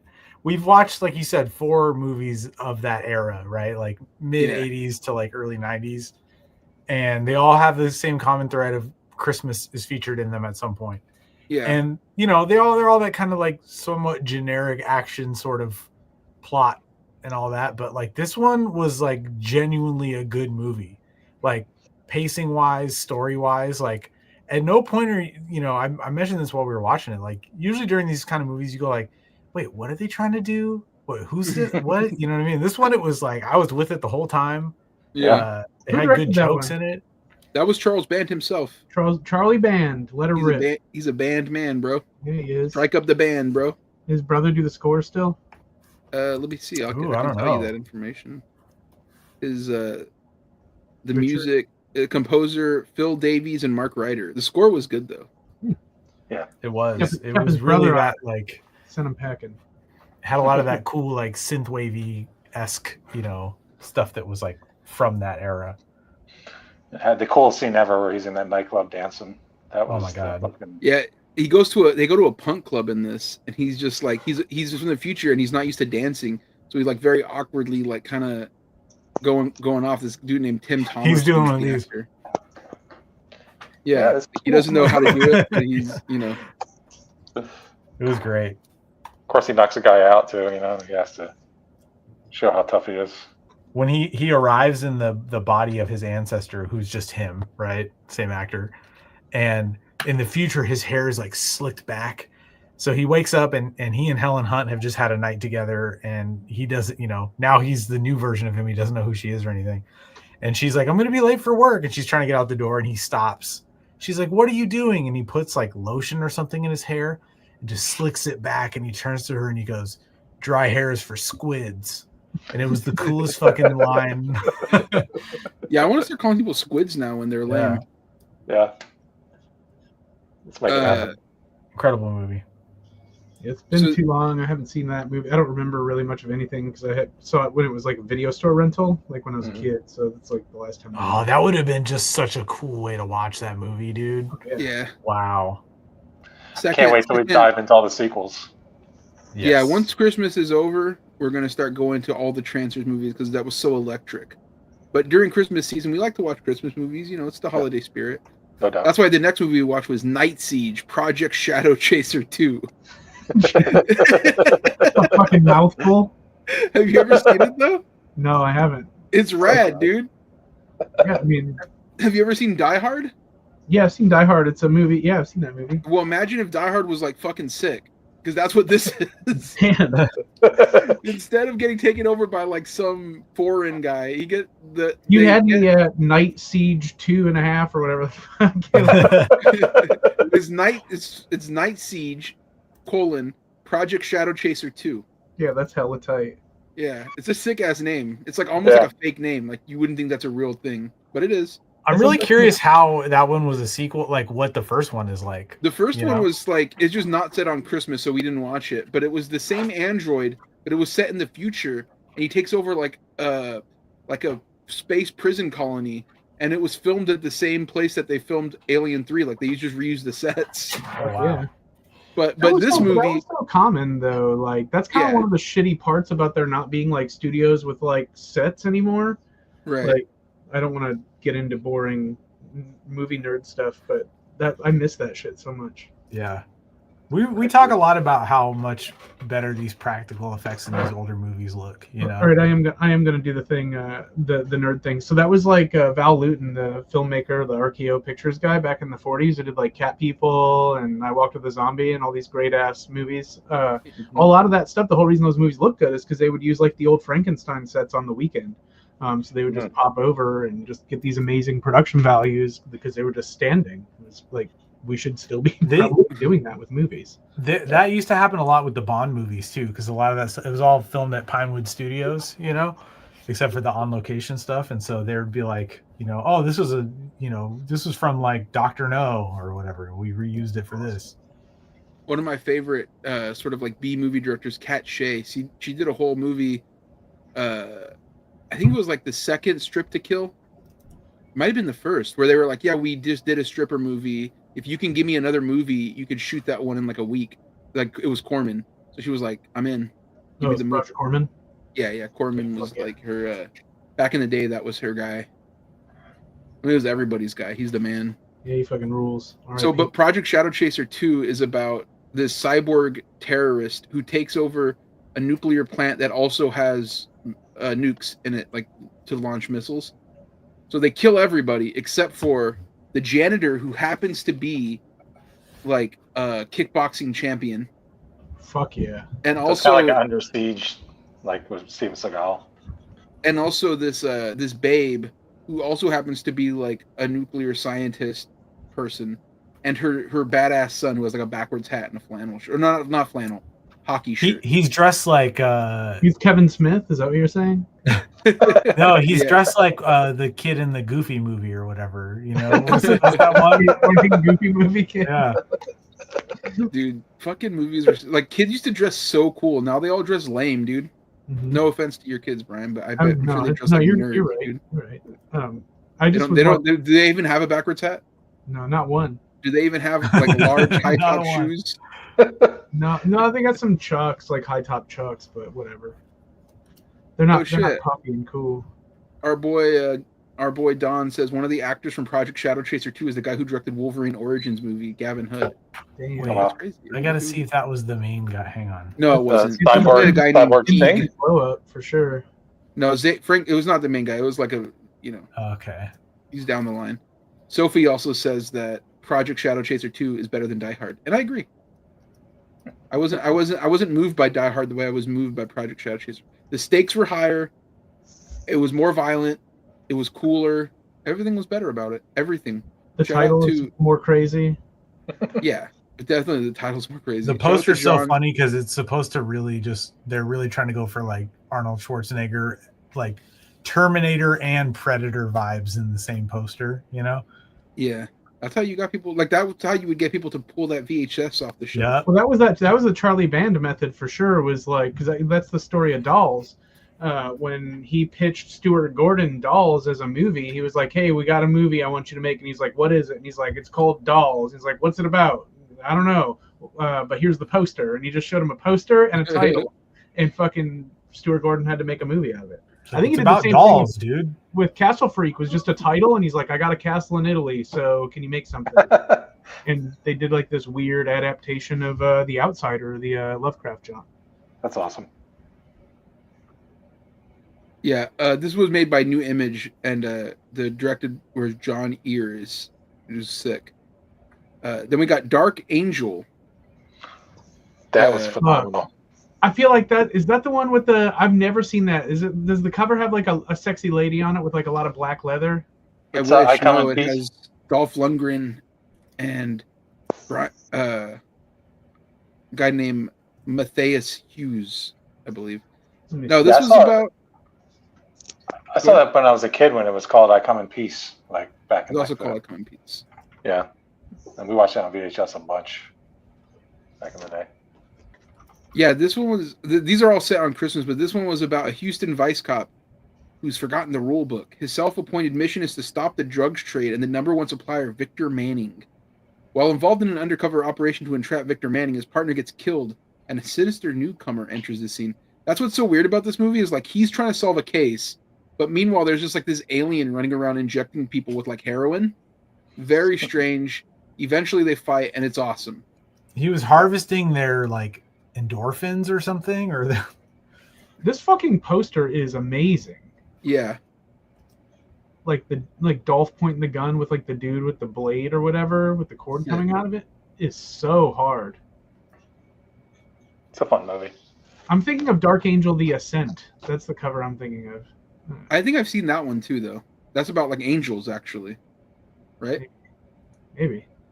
This I think I've seen that one. So, it's funny, before we get into the fourth one, there's this thread of like the obviously like the machismo part is so insane and like corny, but like the barrier for entry on these things requires so much suspension of disbelief to where like you can be super imaginative with like whether it's your plots or your character, like the costuming and the designs and stuff, that I really do miss that. Like everybody now measures everything about like what's practical and realistic. Like Like, it just pisses me off that shit just can't be awesome looking without it having to be like functional. It makes me so pissed because I'm like, every movie, the aesthetics tend to suck now because everything has to be measured up against, like, is it functional? Is it practical? And that's cool, like, but I don't like it as like a law. You know what I mean? Yeah. Where everything has to be that way.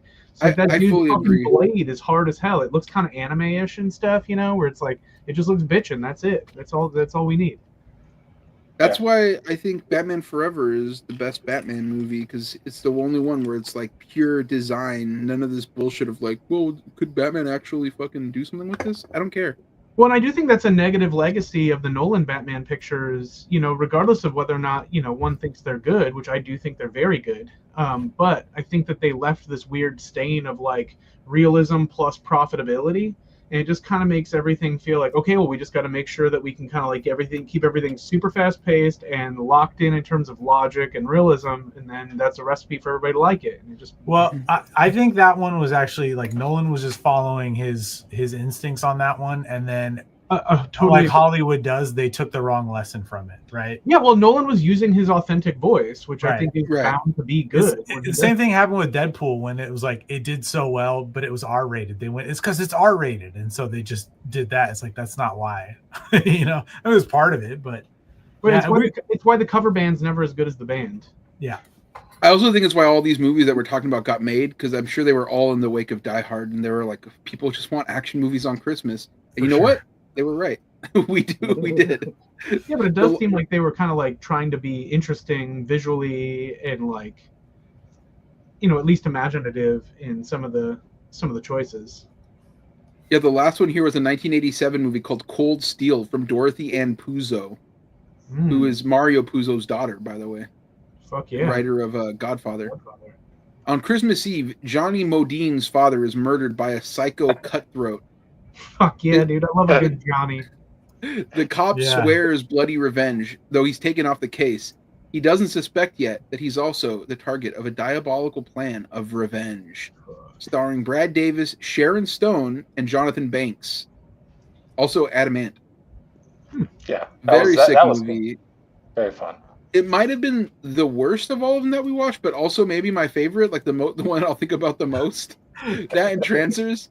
But like it's so good because it's like written like if a 12-year-old were to write a movie who's like, okay, so I'm a cop, obviously. I'm the biggest badass ever. I fucking party. I fucking drive fast cars. I shoot people really good. And people hate me because I'm so good at what I do. They kick me off the case. My dad gets fucking killed. They don't let me investigate it the way I want to. So obviously I have sex with Sharon Stone. The Mexicans killed my partner. And it just goes on like that, you know? Like there's it's like Cobra, the Stallone picture. Yeah. Yeah, totally. It's just so incoherent, but like also like it's totally coherent if you're a 12-year-old who drank too much caffeine. You know what I mean? and I love that. It's fucking that's a movie that's done the do. Yeah. It's so crazy. There's not much to dislike about it, frankly. Yeah. I love the height discrepancy between him and Sharon Stone. It's him and everybody. He was a little Robert Blake motherfucker. He was tiny as hell. She's one of the all-time greats. It's crazy, dude. Yeah, totally. She was peak too. She was, super young. Not that older women are beautiful too, obviously. Obviously, yeah. But you know what's crazy? As I wanted to have a conversation in one of my top 7 list of the hottest babes of the 90s, I was struck down. They said, no, we're too. That's not woke enough. We can't be talking about. We can't appreciate women. I said, okay. If we can't appreciate women, I won't appreciate them. In this Ibrahim and I.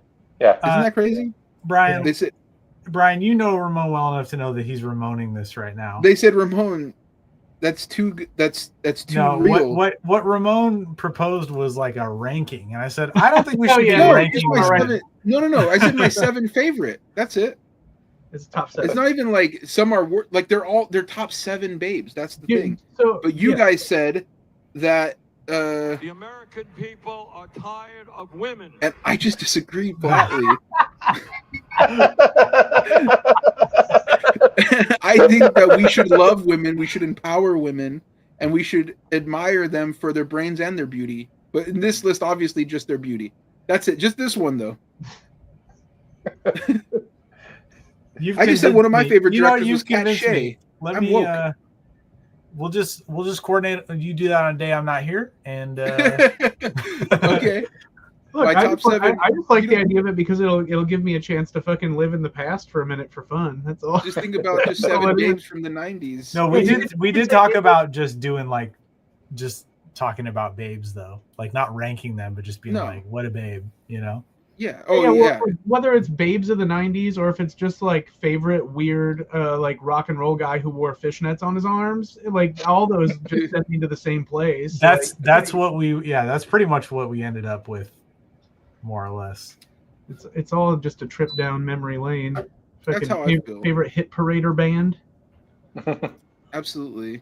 You know the Niners definitely lost this game. Losers, frauds. For real. Yeah. But I mean, I knew it would happen. I was gonna say is we wanted to talk about Comic Pro Secrets. I know what you're thinking. Oh, you're gonna start getting political. We're not. That's just what it's called because we're all comic pros, and these are our secrets. I So don't that's even the know what segment that that has we're to do doing. with politics, but like how does Let's that? let's not even discuss it. Okay, I was gonna say how could that portend? I don't know. So yeah, Ryan, Even get this to it. this came up because we were talking about like misconceptions. Myth conceptions, some would Yes. say. Damn. Go ahead, Ramon. You got No, go ahead. It was your topic. Well, I was just saying, like, you know, a lot of times when people do discussions about breaking into comics or the comics industry, they tend to just share like the same kind of key points of information, right? And I was Sure. like, there are a lot of misconceptions about this job and this industry, and just like some of the inner workings of it that you know, I thought that could be a fruitful thing to talk about. Fuck you. And that's really the only parameter was like, what are, you know, stuff that doesn't get talked about that maybe people don't know about, or some things that people have misconceptions about. Sure. So you want to start off, Ibrahim? So Yeah, I wrote a few down. Let me pull them up here. So I think the number one for me is that we can get you a job doing this. Like the number of people over the years who've reached out to me who are like, hey, can I do a pinup in your book? Or, hey, can you put me in touch with your editor on this? Or, you know, that kind of stuff. And it's like, dude, I'm not in a position to like do that, you know, like a lot of times it's like, I just got through the door with this, you know, this particular contact or something. Like we don't have the kind of rapport for me to just be like, hey, I know some dude who loves this. He wants to do it too. You know what I mean? yeah. I'm assuming you guys have probably dealt with a fair amount of that too. One time I had somebody who I really like I wouldn't say who, but like somebody that I really like and I really admire, and they were like, "Oh, my son wants to make comics. Do you think you could help him?"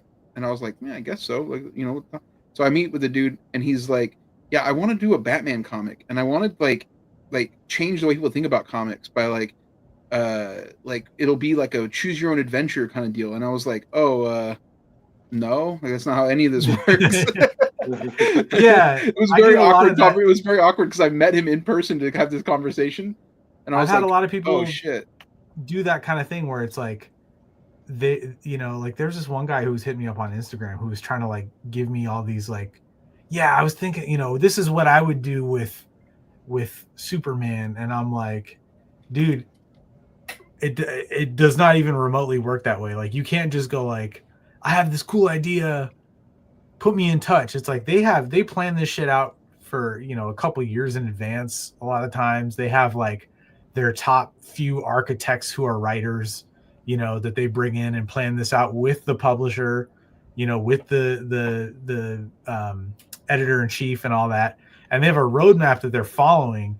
And also you haven't read any of the last 5 years, 10 years of Superman comics. So like what you're talking about is just like, you know, it's the same thing as saying like, I have an idea of where the 49ers should go and you don't watch football, you know? Right. Yeah. I've actually been pretty fortunate. I haven't had anybody kind of hit me with that, you know? So I feel pretty lucky. That's good. I would have a hard time, like, kind of trying to find. I don't know. I'm pretty good about like I don't want to say being a prick, but like I probably sound like a prick because I just kind of tell you what I think. And I have a limited experience, but it's a real experience. So I just kind of make sure that I preface it with like, look, this is how it's worked for me. Well, a lot of times these people don't know what they don't know. Yeah, of You course. know what I mean? So they're coming at you with this like pie in the sky thing, and you're like, dude, it would be so much effort for me to sit down and explain to you why this is not even like a possibility, or like, but we're coming with a decade or whatever plus of experience dealing with this stuff, jumping through these hoops, watching the industry shift, watching the way that we got in not really be a way to get in anymore sometimes. And, so it is a difficult thing. And a lot of people, I think, just don't even have any idea that it doesn't work that way. Right. Sometimes I'll check my Instagram DMs and I'll check like the hidden ones or the requested ones. And there'll be a couple of those sorts of like people in there. Hey, I love your style. It'd be perfect for this high concept thing I have. And you go on their profile, it's a random person.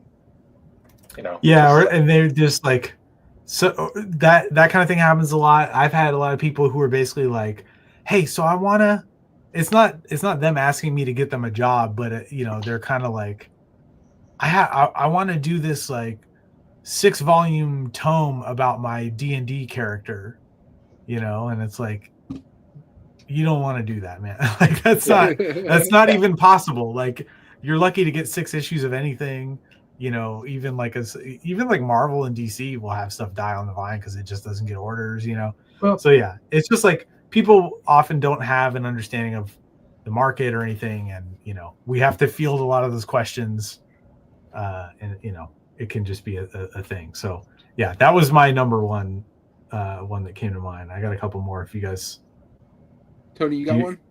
Yeah, I mean, we'll keep going if you. Yeah. Yeah, I got that's saying do what you love and you'll never work another day in your life. That's not really true.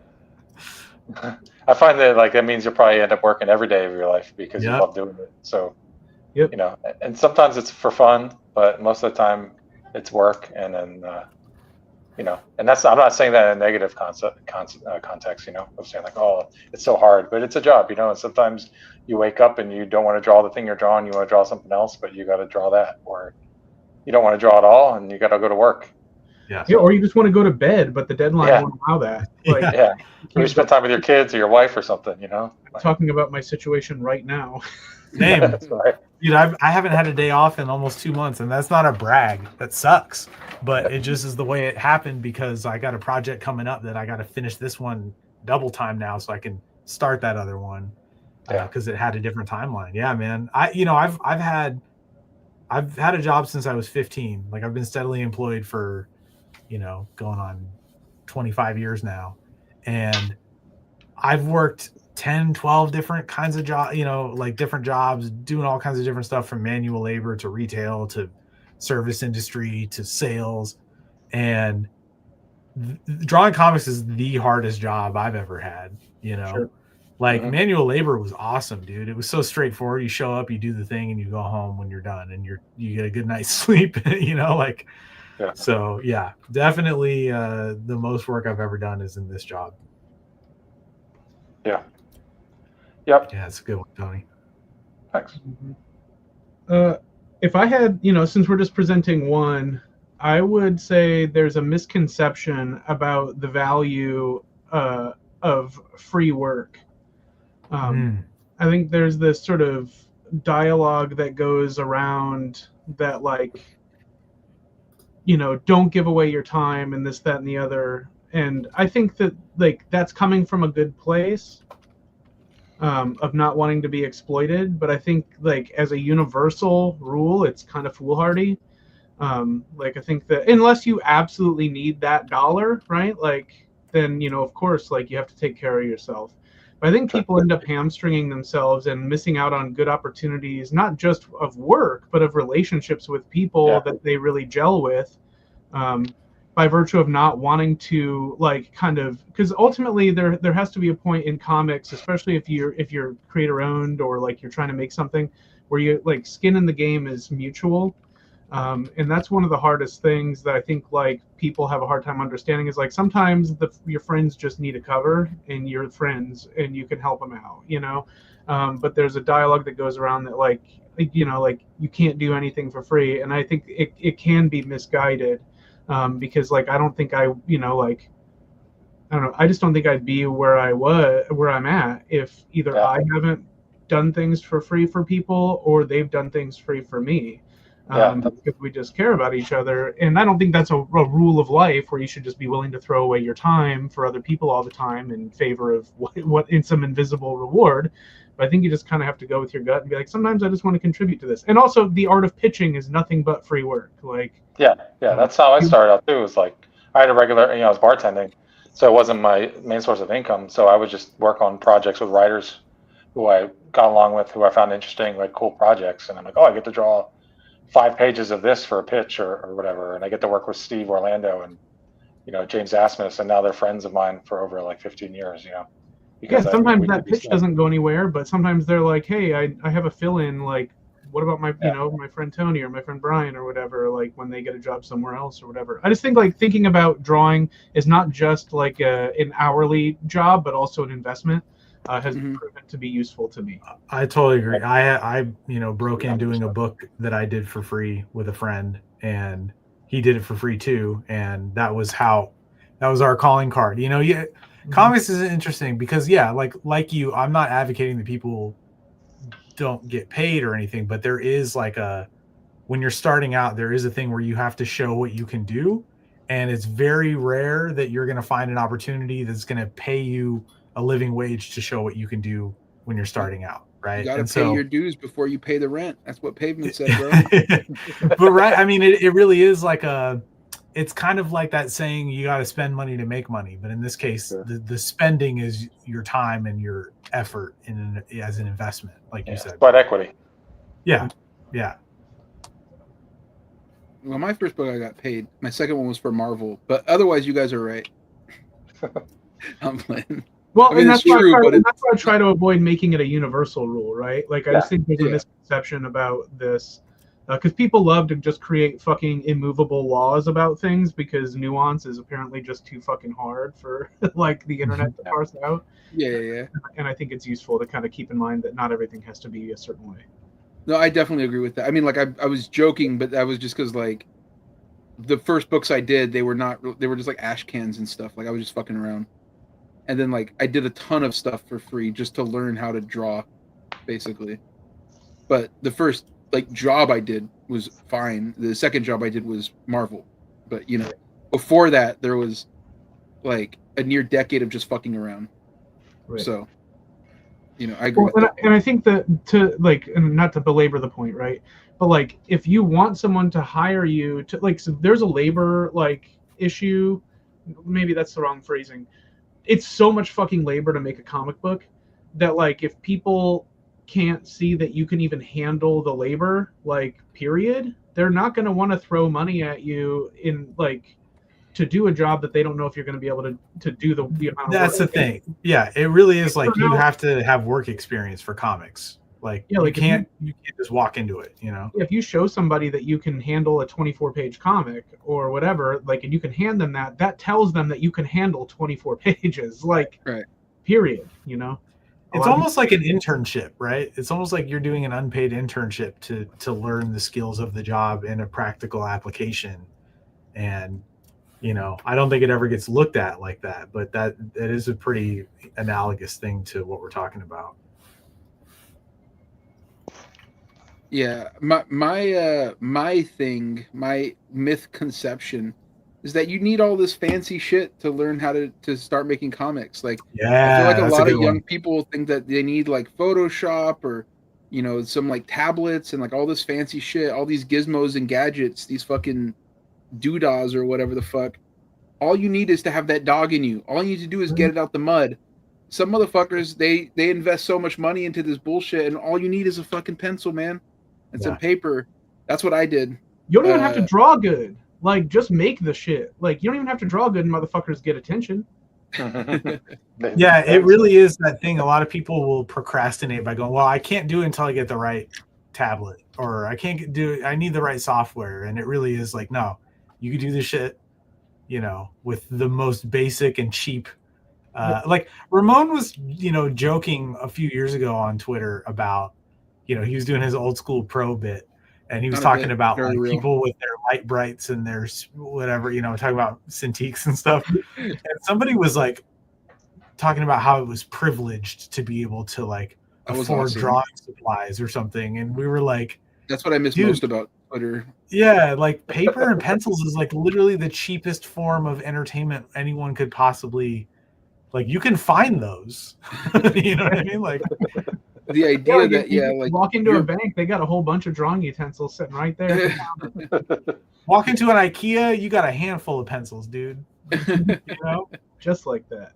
Yeah, like I don't know, just growing up having like, nothing. Like I Yeah. mean, my mom did the best she could. Shout out to my mom, but she didn't buy us like a lot of toys or whatever, or like I didn't even get comic books. You know what I mean? Like it was just like so much expenses that were just like outside of my, ability to acquire them. But I just drew on the back of my homework from school all the time. And then when I got older, same shit. But I would start to level up a little bit by buying like a pen that I thought drew nice because it just made me feel good when I drew with it. And now I have some nice pencils. You know what I mean? I became a pencil guy this year. I got these fucking Mitsubishi High Uni pencils. You know what I mean? But before that, I had like Roach-Rings. I had like nice pencils because I was like, well, if I'm not losing them, I could afford nicer ones if they'd make me feel a little bit better when I draw. Just like when I was a kid, I would buy like a Sharpie because I thought that was the ultimate pen, I thought the same thing, oddly enough. That's funny. All my drawings from back then smell like shit too. It's awesome. Are you talking about the felt tip Sharpie or like the little Both fine the fine points and the other ones. You use spots and blacks. Use the other ones. Oh my god! I remember I saved up, and at that point I had a job and stuff, and I got Metal Gear Solid on the PS1, right? Mhm. And inside the booklet there were the sickest like ink drawings of the Metal Gear characters. So I got one of those those fine point Sharpies and was just like trying to mimic those. But yeah, a lot of people like pencils, and like a lot of people's parents, like if you're poor, they can generally bring home like some copy paper from work or something. That's kind of a thing that like kept me going a lot of times. What's funny about that was my grandma worked at the Heinz factory before it closed, and when it closed, they just got like a ton of like reams of paper of just like with shit printed on the back of it, like processing stuff for Heinz ketchup. Mm-hmm. And they gave it to me, and I didn't even want to draw on that because I'm like, there's no lines on this paper. This is super valuable paper. Right. So like I just had reams of like paper that was like printed on the back, and then I would eventually start drawing on it and stuff. Dude, when you had blank white paper, would you be super precious about it? That I would. Yeah. I was always. I was too. Yeah. Kept it pristine and like locked away. It was like my grandma that gave me the box full of like paper with like the shit on the side of it with like printed on the back. That I didn't ever draw with that because I'm like, this is nothing on it. Like I'll draw on the back of my homework or whatever, but this is mostly clean. But then my other grandma would on Christmas would always give me like a sketchbook and some art supplies and stuff, because she knew I fuck with that shit. And that paper was like, I still probably have one or two of those laying around here that I've never done because I was like, it's too good, it's too nice. It's like it's like one of those fake leather bound. I remember when I would see like artists that would just have like so many of them filled out. I would think that's a trip because I like even now with like my sketchbooks, I try to like complete the art on some level. You know what I mean? I don't just like waste it. So that always tripped me out a little bit. I always thought people like had a lot of money when they could just like fill up multiple books, because it's like, damn, you could get hell of like a lot of those books. Did you remember working on the paper that had the tear off edges? What do you call that stuff? There was a name for that. Is like you're talking about the what do they call that? The dot matrix. Dot matrix. Yes. Yeah. That shit was hard. Yeah. But yeah, my myth is like, you don't got to be rich. You just got to have that dog in you, That's what's up. You got to get out the mud. And in fact, if you do buy like a tablet or like a whatchamacallit, like what do you draw on, like the Cintiq? Cintiq, you're kind of a bitch. Wow. That's what I'm drawn on right now, actually. Oh my bad. Me Oh too. shit. Damn. Oh shit. My bad, bro. I didn't mean to call you guys a bitch. That's all right. Yeah, I'm using paper like a traditional. You guys just want to buy into the fucking. You guys just want to buy into the shit. I will dude. say I couldn't really draw Oh, comics though groove until I got one of smashing. these. Yay, capitalism. Sorry. What were you saying? I said I couldn't really draw comics though until I got a Cintiq. I needed the Oh wow. expensive tools. To do it. Amazing. Yeah, my process is very like all because I like have like these layout sheets like where I'll do like 2-up layouts and then I'll scan. Actually, I wonder if I've got one laying around here. Some people are on here. Sometimes people like process shit, right? Oh, yeah. So yeah, I'll do so. like these sort of pretty detailed thumbnails, you know, like, and then so like I'll scan them, blow them up, and then I'll kind of finish the pencils digitally. And then I'll go through and like, and then so my inks are by hand too. You know what I mean? So like, that's why I have to have a printer. So it's like I kind of start traditional and end traditional, but my middle is fucking with a. I mean, like seriously, whichever way feels the best to you is the way that's the best way to do it. I mean, like, Absolutely. And we have jokes aside, if you use a Cintiq and you're just better with it or faster, more efficient, whatever, that's good. But I am not because I like to go draw at like Starbucks or whatever. Right. So then like I can't.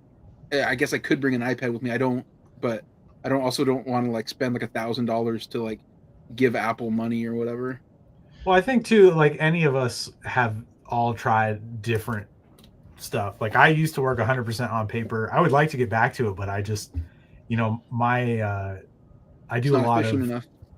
Yeah, I do a lot of output. You know, I'm doing like roughly like a graphic novel a year, and you know, like I need to be able to balance that with like being a husband and caring for my dog and some of the volunteer work I do, and like, so you know, for me, like working digitally has really helped save me time. But I prefer working on paper, and yeah, that's wild that Sophie still uses an Intuos. Dude, I have a pure laziness. I have a fucking when I do color with my shit, I have a Wacom Graphire shit. This shit is the oldest thing ever. A friend of mine gave one to me. It broke, so I went on eBay and bought this replacement, the exact same one for like $15. I remember that. This shit works so well for what I do. You need it for, you know what I mean? Yeah. Well, you know, for coloring, like I mean, Sophie's drawing, like that's what I was saying. Sophie's drawing is nuts. And I think was it Jorge Jimenez? Yeah. He uses one of those too. Yeah, I think he upgraded at some point, but for a long time he was just doing that. So the thing that gets me about Sophie is she's not even in like the studio shit. She's just like drawing like Photoshop with like a pencil tool. That's like insane shit to me. Like how does it look so good? Oh shit. Sophie says, "Oh my god, I remember my old Graphire fondly. It's still my favorite tablet." Shout out. Sophie, we didn't want to presume that you'd want to be on, but one of these days you got to come on and vibe with us, hang out, chat, talk shit. Sure. You know what? For Christmas, Sophie, what we should do is finally crack this John Benet Ramsey case. Oh my god! Oh my god! There's a lost episode of Next Flintayo where Sophie and I got deep into John Benet Ramsey conspiracies. It was like 2 hours of us just going like reading insane news articles and blogs and shit. You know, I should just put it out. I still have it somewhere, like half done. Me and Sophie's like bizarre ramblings about John Benet. It was hilarious. You could have said, finish this sentence. Sophie and I, we need to ... and I would have spent the rest of my life guessing. Thousands of guesses a day, and I would have never guessed that you were going to say that. You know what the craziest part about that was? It wasn't just John Benet. It was a John Benet Ramsey episode plus Eyes Wide Shut because it ties in. We were like linking the two things. Oh, damn. Yeah, it's John Benet Ramsey. That case is fascinating, and I didn't used to think so. I used to think like, oh, who gives a shit how she died? And then, like, you know, R.I.P. She died, but like, I don't really care. But then we found out like, oh no, like, there's all these links to shady stuff. I think a little bit of Diddy, Jay-Z stuff going on. Yeah. I do want to pop back to the Oh, the point of the conversation. Oh, the thing we're talking about. Yeah, well, like the whole idea of like all you need is just some paper and pencil, right? It's true. I remember. So I had the luxury of I broke in. Essentially, I was making comics, and then this was back when comic book inkers were a little more prevalent, and there. Like a dude ended up mentoring me that kind of helped me break into comics because he needed help as an inker. His name's Stefano Godiano. Shout out to Godiano. Love Stefano. Very dear friend. The best. And Stefano really helped me kind of like get ready for like prime time, I guess. So he was sending me pencils from Michael Lark and Butch Weiss and stuff like that to kind of like get me to tighten my shit down before he would kind of like hand me work, because he would always take just a little more than he could handle, and then he would subcontract. And so like ultimately we were working one day. I was like this mark, like I was talking about a certain mark he was getting, and I was like, what are you using? Like I kind of started to get like obsessed about the marks, and he was like, and I was like, what tools are you using? And he was like, oh, I don't know, whatever's close. And it was like that really, like, this guy, like, Gotham Central is one of my all-time favorite comics, period. And like to know like that was made by whatever was in reach really changed how I thought about the page in a lot of respects, and like what you need to start doing this. You know what I mean? Yeah. Like it really it was like kind of one of those like something turned in my brain where I was like, okay, just make the fucking page. Yeah, I used to be a brush guy, and then Riley Rossmo came to town to do a signing. He stayed at Tim's house. This is like he just used a stick the whole fucking time. He had like a bait tackle box, and he had just all these pens and markers and chalk, all kinds of shit in it, and it was a mess. And I'm like, would you use all that? He's like, yeah, I don't know, I just use whatever gets the job done.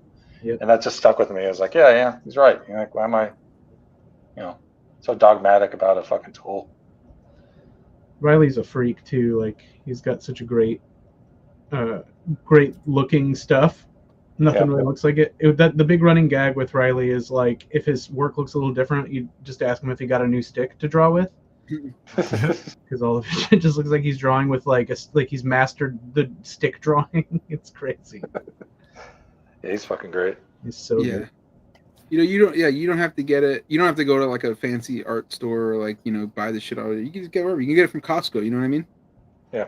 We're Costco guys. I just want to do the Costco sound drop. That's it. Dude, shout out to the Rizzler, dude. I got a couple more. Let's get back to the point. Ibrahim, what do you got? Let's go back to Ibrahim because he started it, and then you. I don't have another one, so. This one is kind of misconception adjacent, but like, people tend to think that certain artists are an influence on us when we don't even really like read their stuff or like their work, or maybe have never even seen it. Like I've had so many people like, oh, are you like, I can really see the so-and-so in your work. And I'm like, who's that? And it's usually older guys who are like, came up reading in like the 80s, and they're always like, oh, you must be a fan of, Perez. And you're like, I mean, yeah, I like his stuff, but I wasn't reading Teen Titans like you were, because I was a baby. Like a little baby. Yeah. So do you guys have that happen a lot, where somebody like ascribes a certain influence to you and you're like, I don't even know that. I've gotten Charlie Adlered a lot of times. Oh, interesting. Yeah. See, like I don't see it. I don't actually dislike Charlie Edwards. No, he's great. Charlie Edwards' art either. So I don't take it as necessarily an insult. But yeah, I don't think it's ever an insult, right? Like it's always like somebody they like, and so they're I've been insulted. People thought I'd draw like Chris Burnham, but other than that, it's usually pretty spot on. Yeah, you had to be livid. I actually, one time somebody in a review wrote that Ian Bertram was inspired by me, which was hilarious. Para says, for me it's the opposite. I see quietly covers and assume it's Ramon. Yeah, I mean, like he's a fan of mine, so that makes sense. Also, Don said, how many booms for the graphite tablet? 5. 5 booms. Double Boom. chunk chocolate cookie. Double chocolate cookie. Shout out to the Rizzler, dude, for real. God damn it! Like you Dude. started to say that, and I felt like my insides twist. Like I wanted to like. Dude, we watched a Jimmy Fallon video last night. That shit was fucking hilarious. We Dude, were the fucking Rizzler's howling. sick, dude. Tony, can you hit him with a Riz face? Hold on. Riz face. There he goes. There he goes. There he goes. There he goes. Brian, you hitting us with one too? Oh no! I'm just Yeah, rizzing watching. us up, dude. I might be What the mimicking by accident, just like That's automatically. crazy. I'm like, what's he doing over They're there? both rizzing the fuck out, dude. That's nuts. Yeah, I never take that stuff personally. Like when people say I'm surely I draw like quietly or whatchamacallit, like Mobius or whatever. I'm always like, dude, that's like incredible if you think I draw like some of the best artists that ever lived. You know what I mean? I'm like, I get, you know what? I'll take it. It's like if someone's like, man, you remind me, like you look like somebody like Brad Pitt. I'm like, yeah, I guess so. Get it all the time. Yeah. No, it's always in good it's always like good natured or in good faith or whatever, but it is just funny how people do that a lot. And it's like I've never had anyone ever nail an influence of mine when they're trying to guess. Like never even get it within like the ballpark, you know. I wonder if I ever have. Now I wonder if someone's ever gotten it for me. No, I don't think so. I've always said you remind me of like if John Romita Jr. like was less dynamic and interesting and Yeah, hell yeah. That's you nailed it. You nailed it. Shout out to Broad Level, dude. And you know what? Shout out to the Rizzler too. All right, Tony, what else you got? I got one that's kind of like inside baseball. That always bothered me. The idea that you can't stack panels on the left-hand side of the page. Because it's like you can as long as your compositions are leading the eye. Yeah. You know. But I used to get that shit when I would do that, and then people would like a writer, or I wouldn't say an editor because before I was fucking with editors, but like a collaborator would be like, oh, what are you doing that for? It's like, well, it still works, right? Like I led your eye to the right spot, and you're like, yeah, but you're not supposed to do that. And it's like, okay, that's there are a lot of those like hard and fast rules that I find pretty irrelevant if you're doing it right, you know? Yeah. Like they always tell you like don't break panel borders. And it's like yeah, no, I don't think I have a page where I don't. Yeah. Like that happens all the time in the stuff you publish and you're telling me not to do it. That's crazy, you know? I know exactly what you're talking about. I get that reference. Yeah. I thought of another misconception when we finish these Tonys. Do it. Yeah. Let's hear it. Follow the rules. When people tell you good advice for how to make comics, like don't put up the panels on the left side of the page or don't break panel borders, do that. You know why? Because I see a lot of young people doing that and they don't know what the fuck they're doing. You have to know the rules before you can break the rules. That's what I always say.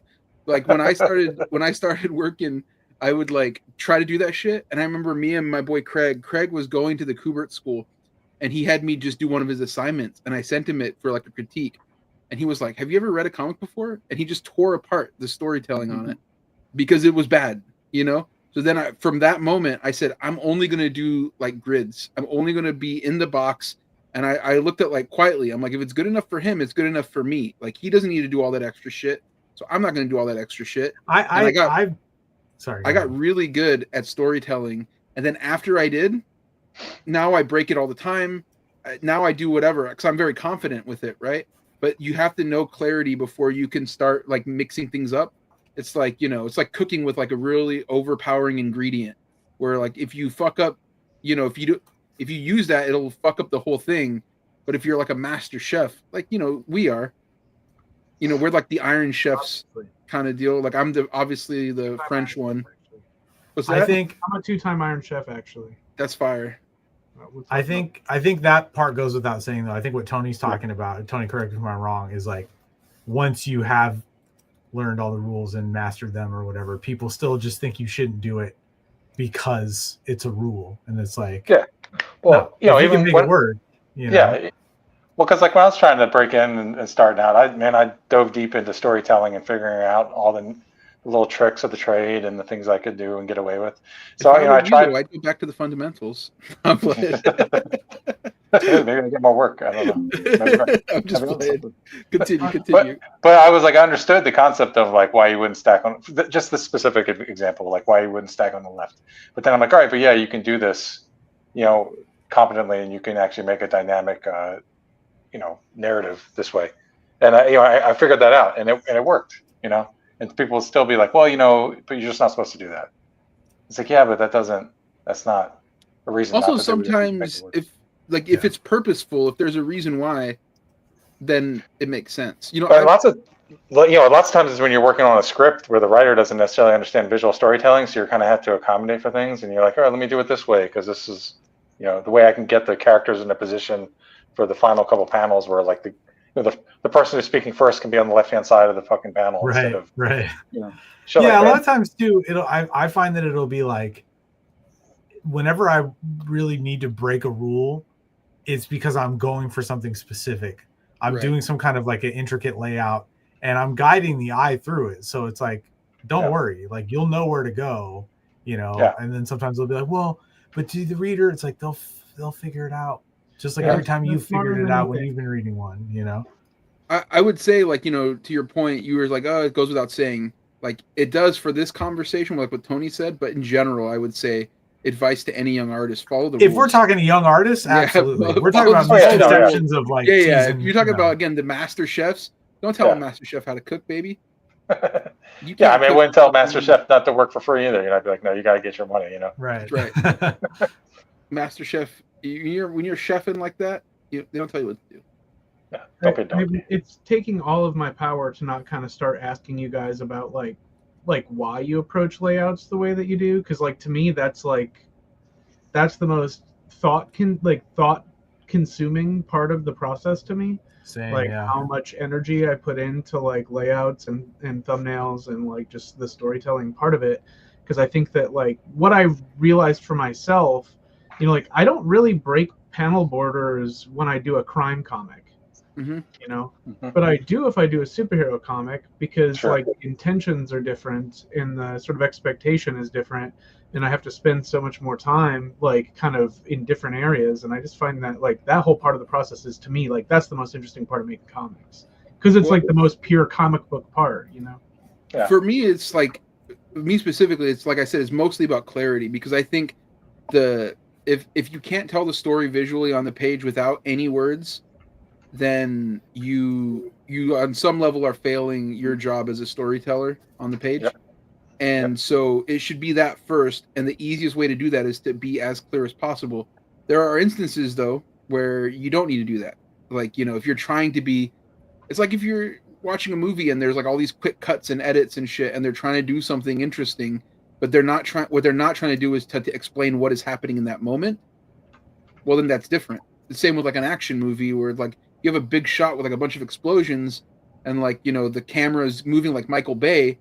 They're trying to do a specific thing there to create as like dynamic as possible. That to me is like Wildcats, like the Jim Lee Wildcats, where it's just like like fucking a insane. Tony Scott movie or something. Yeah. So like, yeah, I think the intentionality is the most important thing. But like, again, it's sort of like chef shit. Once you know, then you know. You know what I mean? For me, every page is different. Like, oh really? I don't have any kind of prescriptive thing. Like, it's just like what's happening on it, how many panels obviously affects it, right? But like, would this panel be better served as a vertical panel to show like the height of the room or the stature of a character? Would this small panel that's a close-up be better served horizontally, right? And then like taking all those and figuring out, okay, well, how do I put this puzzle together in a way that flows? I overlap panels a lot. Like, I have one panel maybe that's like a bigger impact moment will be like sort of stacked on top of the panel before it. Or if I'm trying to show a character being crowded or something, then that panel is sort of layered by the other ones around it, that are like in the foreground of it.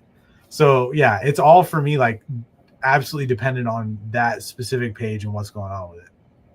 Para says that's how I do too, page by page. Well, I'll suggest this, Para. You can't do 2 pages at once when you're laying it out. That's not how pages work, unless you're doing a double page spread. So every page has to go one at a time. But yeah, I understand your point of view, Ibrahim. I'm just making a joke. I actually do I'm the same way as you, Ibrahim, where like every page is its own problem, and every scene is its own sort of motif a lot of times. But like I always think it's kind of neat too when like people can set forth and like set rules for themselves. Like I know Sean Phillips, right? When he and Brubaker did Fatale, Phillips decided that he was going to do only 3-tier pages. I think he does all his stuff like that. Yeah, like 4-tier or 3-tier, depending on 3 tiers. Yeah.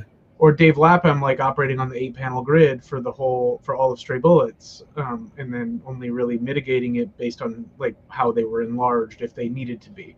And there's something about like that rigidity that does kind of yield a different, I don't know, just like it forces, it boxes you in a way that you got to be a little more creative or or creative differently maybe.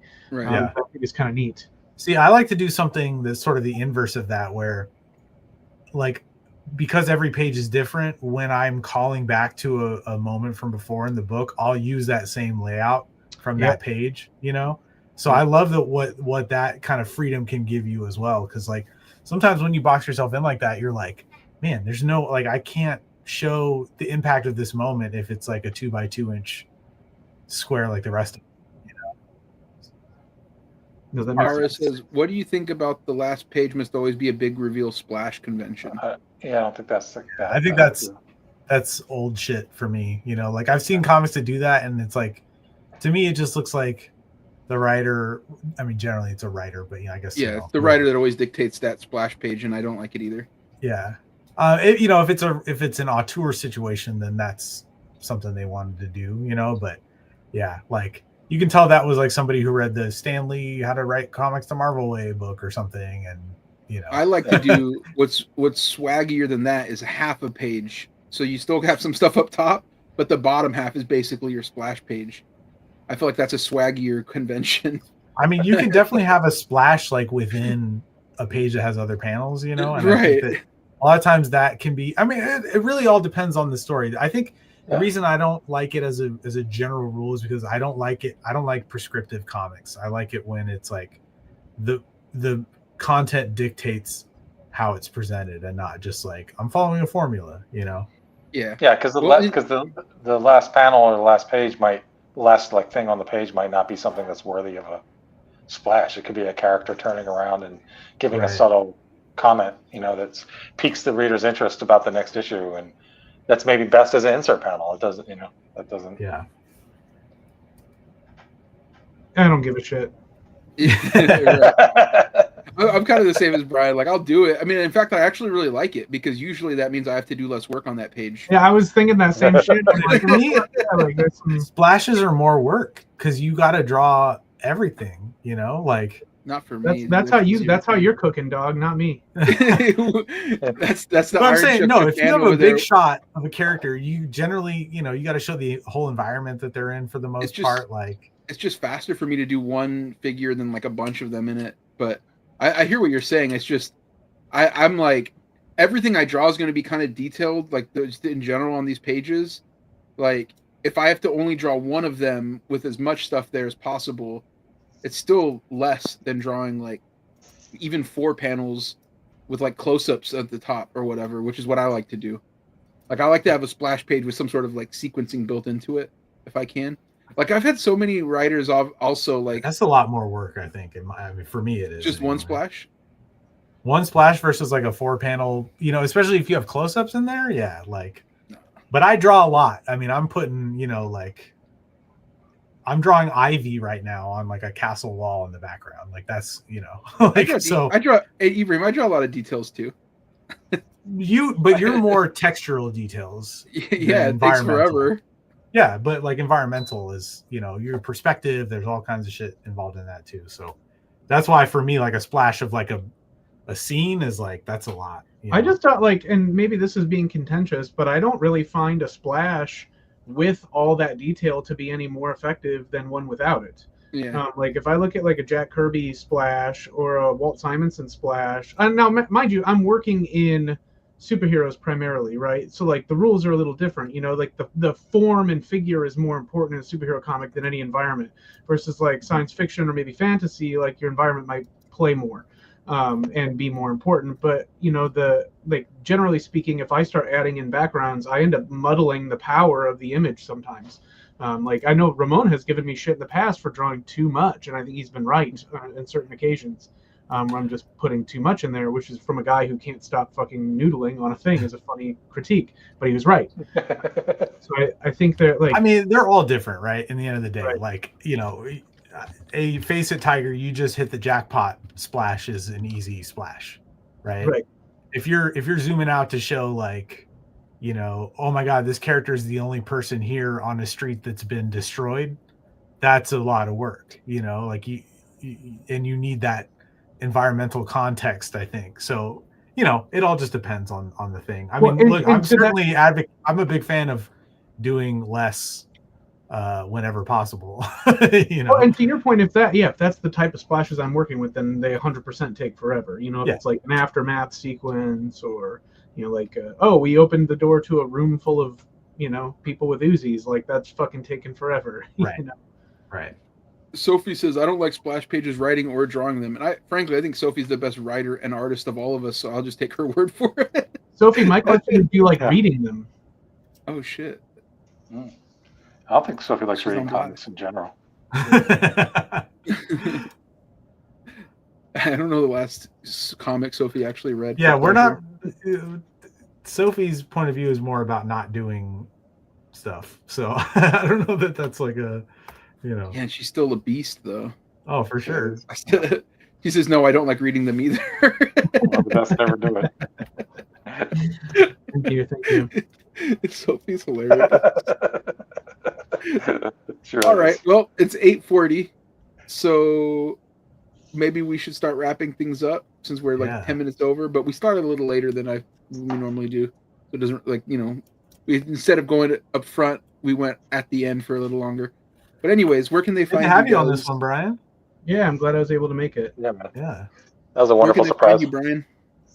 Thank you for setting her up and taking care of it. And I can just pop in with zero fucking foreknowledge, like an unwashed ignoramus. Well, the beautiful thing is we're putting less prep time into these, which I think is working out great for us. I think we should just get progressively lazier until we just come in with nothing planned. Yeah. And that might be the key to our success. But where can they find you, Brian? On Bluesky, and my Twitter account I deactivated, but I needed some DMs, so I reactivated it. But I'm not using it, so I guess you can go and find me on there, but you're not going to get anything. But Bluesky, it's just my name. Instagram, there's my personal account, and then also my tattoo shop, Illuminat Tattoo. And I have a Patreon, which is some months you get a fuckload of stuff, and then other months you get very little. And then I also have, but if you go on there, you can find me on all those spaces. And then I do have a Substack that I contribute to a couple times a year where I get extremely, extremely serious, and I talk a lot about my religion and stuff. So if you're kind of interested in that part of me, that's called Thrones on Substack. Shout out to your religion, whatever that may be. I'm not judging nobody about nothing. Tony, where can they find you? Sorry, go ahead. What were you saying, Brian? I was just saying, he's like, I'm not judging nobody about none of that. You fired off so many negatives to fucking dodge that. It was awesome. I'm on Bluesky, Tony Grigori, Instagram, Tony Grigori, and the Friday Night Bigfoot Kickstarter is fully funded. So I just want to say huge thanks to anyone who's... Yeah, congrats on that, man. Congrats. Thanks, man. We got a week left, too, so we've got some short stories lined up. Oh, groovy, smashing. Yay, capitalism. Yeah, so thanks. But you can check it out, Friday Night Bigfoot on Kickstarter through Headlock Comics. Michael Kingston, our guy. My boy Kingston, that's my dog for real. Yeah. Although he free Luigi. I thought free Luigi. Free Luigi. Yeah, big shout out to Luigi, too. Free Palestine, free Luigi. Free Palestine, free Luigi. I'm a Luigi, number one. That's our dog. I actually free him because he's innocent. He didn't do shit. Didn't do nothing. I saw all these alibis about he was with me, he wasn't there. Yeah. Shout out. Ibrahim, handsome guy like that, he's got friends, Yeah, you can find me on Bluesky, just under my name, and same on YouTube. I'm going to be receiving the Mezco 112 Indiana Jones tomorrow. So I'll be recording a review once I get that and putting that up ASAP. Oh, yeah. So I'm very excited about that. And yeah, I do action figures, custom figures, dioramas, vehicles, all kinds of cool stuff on there. And then on Bluesky, I've been sharing a lot of stuff that I've shared before, like on Twitter, but a long time ago. So it's good. It's a good place to follow me and see, you know, a bunch of shit I've been up to over the last couple of years that I sometimes forget to post because I'm too busy. So big shout out. You can follow me on Instagram or Blue Sky. My name, Ramon Villalobos, Mex Fontayo. You know, the podcast is dead, but the dream lives on Patreon, where you can support. Maybe I'll put out the Christmas episode with Sophie from last year as a special bonus for anybody who's still there. There's still a few, but if you want to support this show, you could do it there, because you know at some point we're going to start doing more on this than just one a week. Like not just us. I mean, like just me probably. I want to draw these guys out for longer than I already do, but you know we're trying to build something, build a movement. You know, start a revolution. And yeah, you can do that there. And thanks, guys. I appreciate the conversation again. It was very fun. yeah. I think it went well, frankly. And thanks to everybody who joins us in the chat and the you know, live stream and stuff. Yeah. And you know what? Like, shout out to them. You know who else we got to give a shout out to? The Rizzler, dude. What the fuck? That dude's cooking it, dude. Yeah. Thanks, everyone. Bye. Bye. Yeah.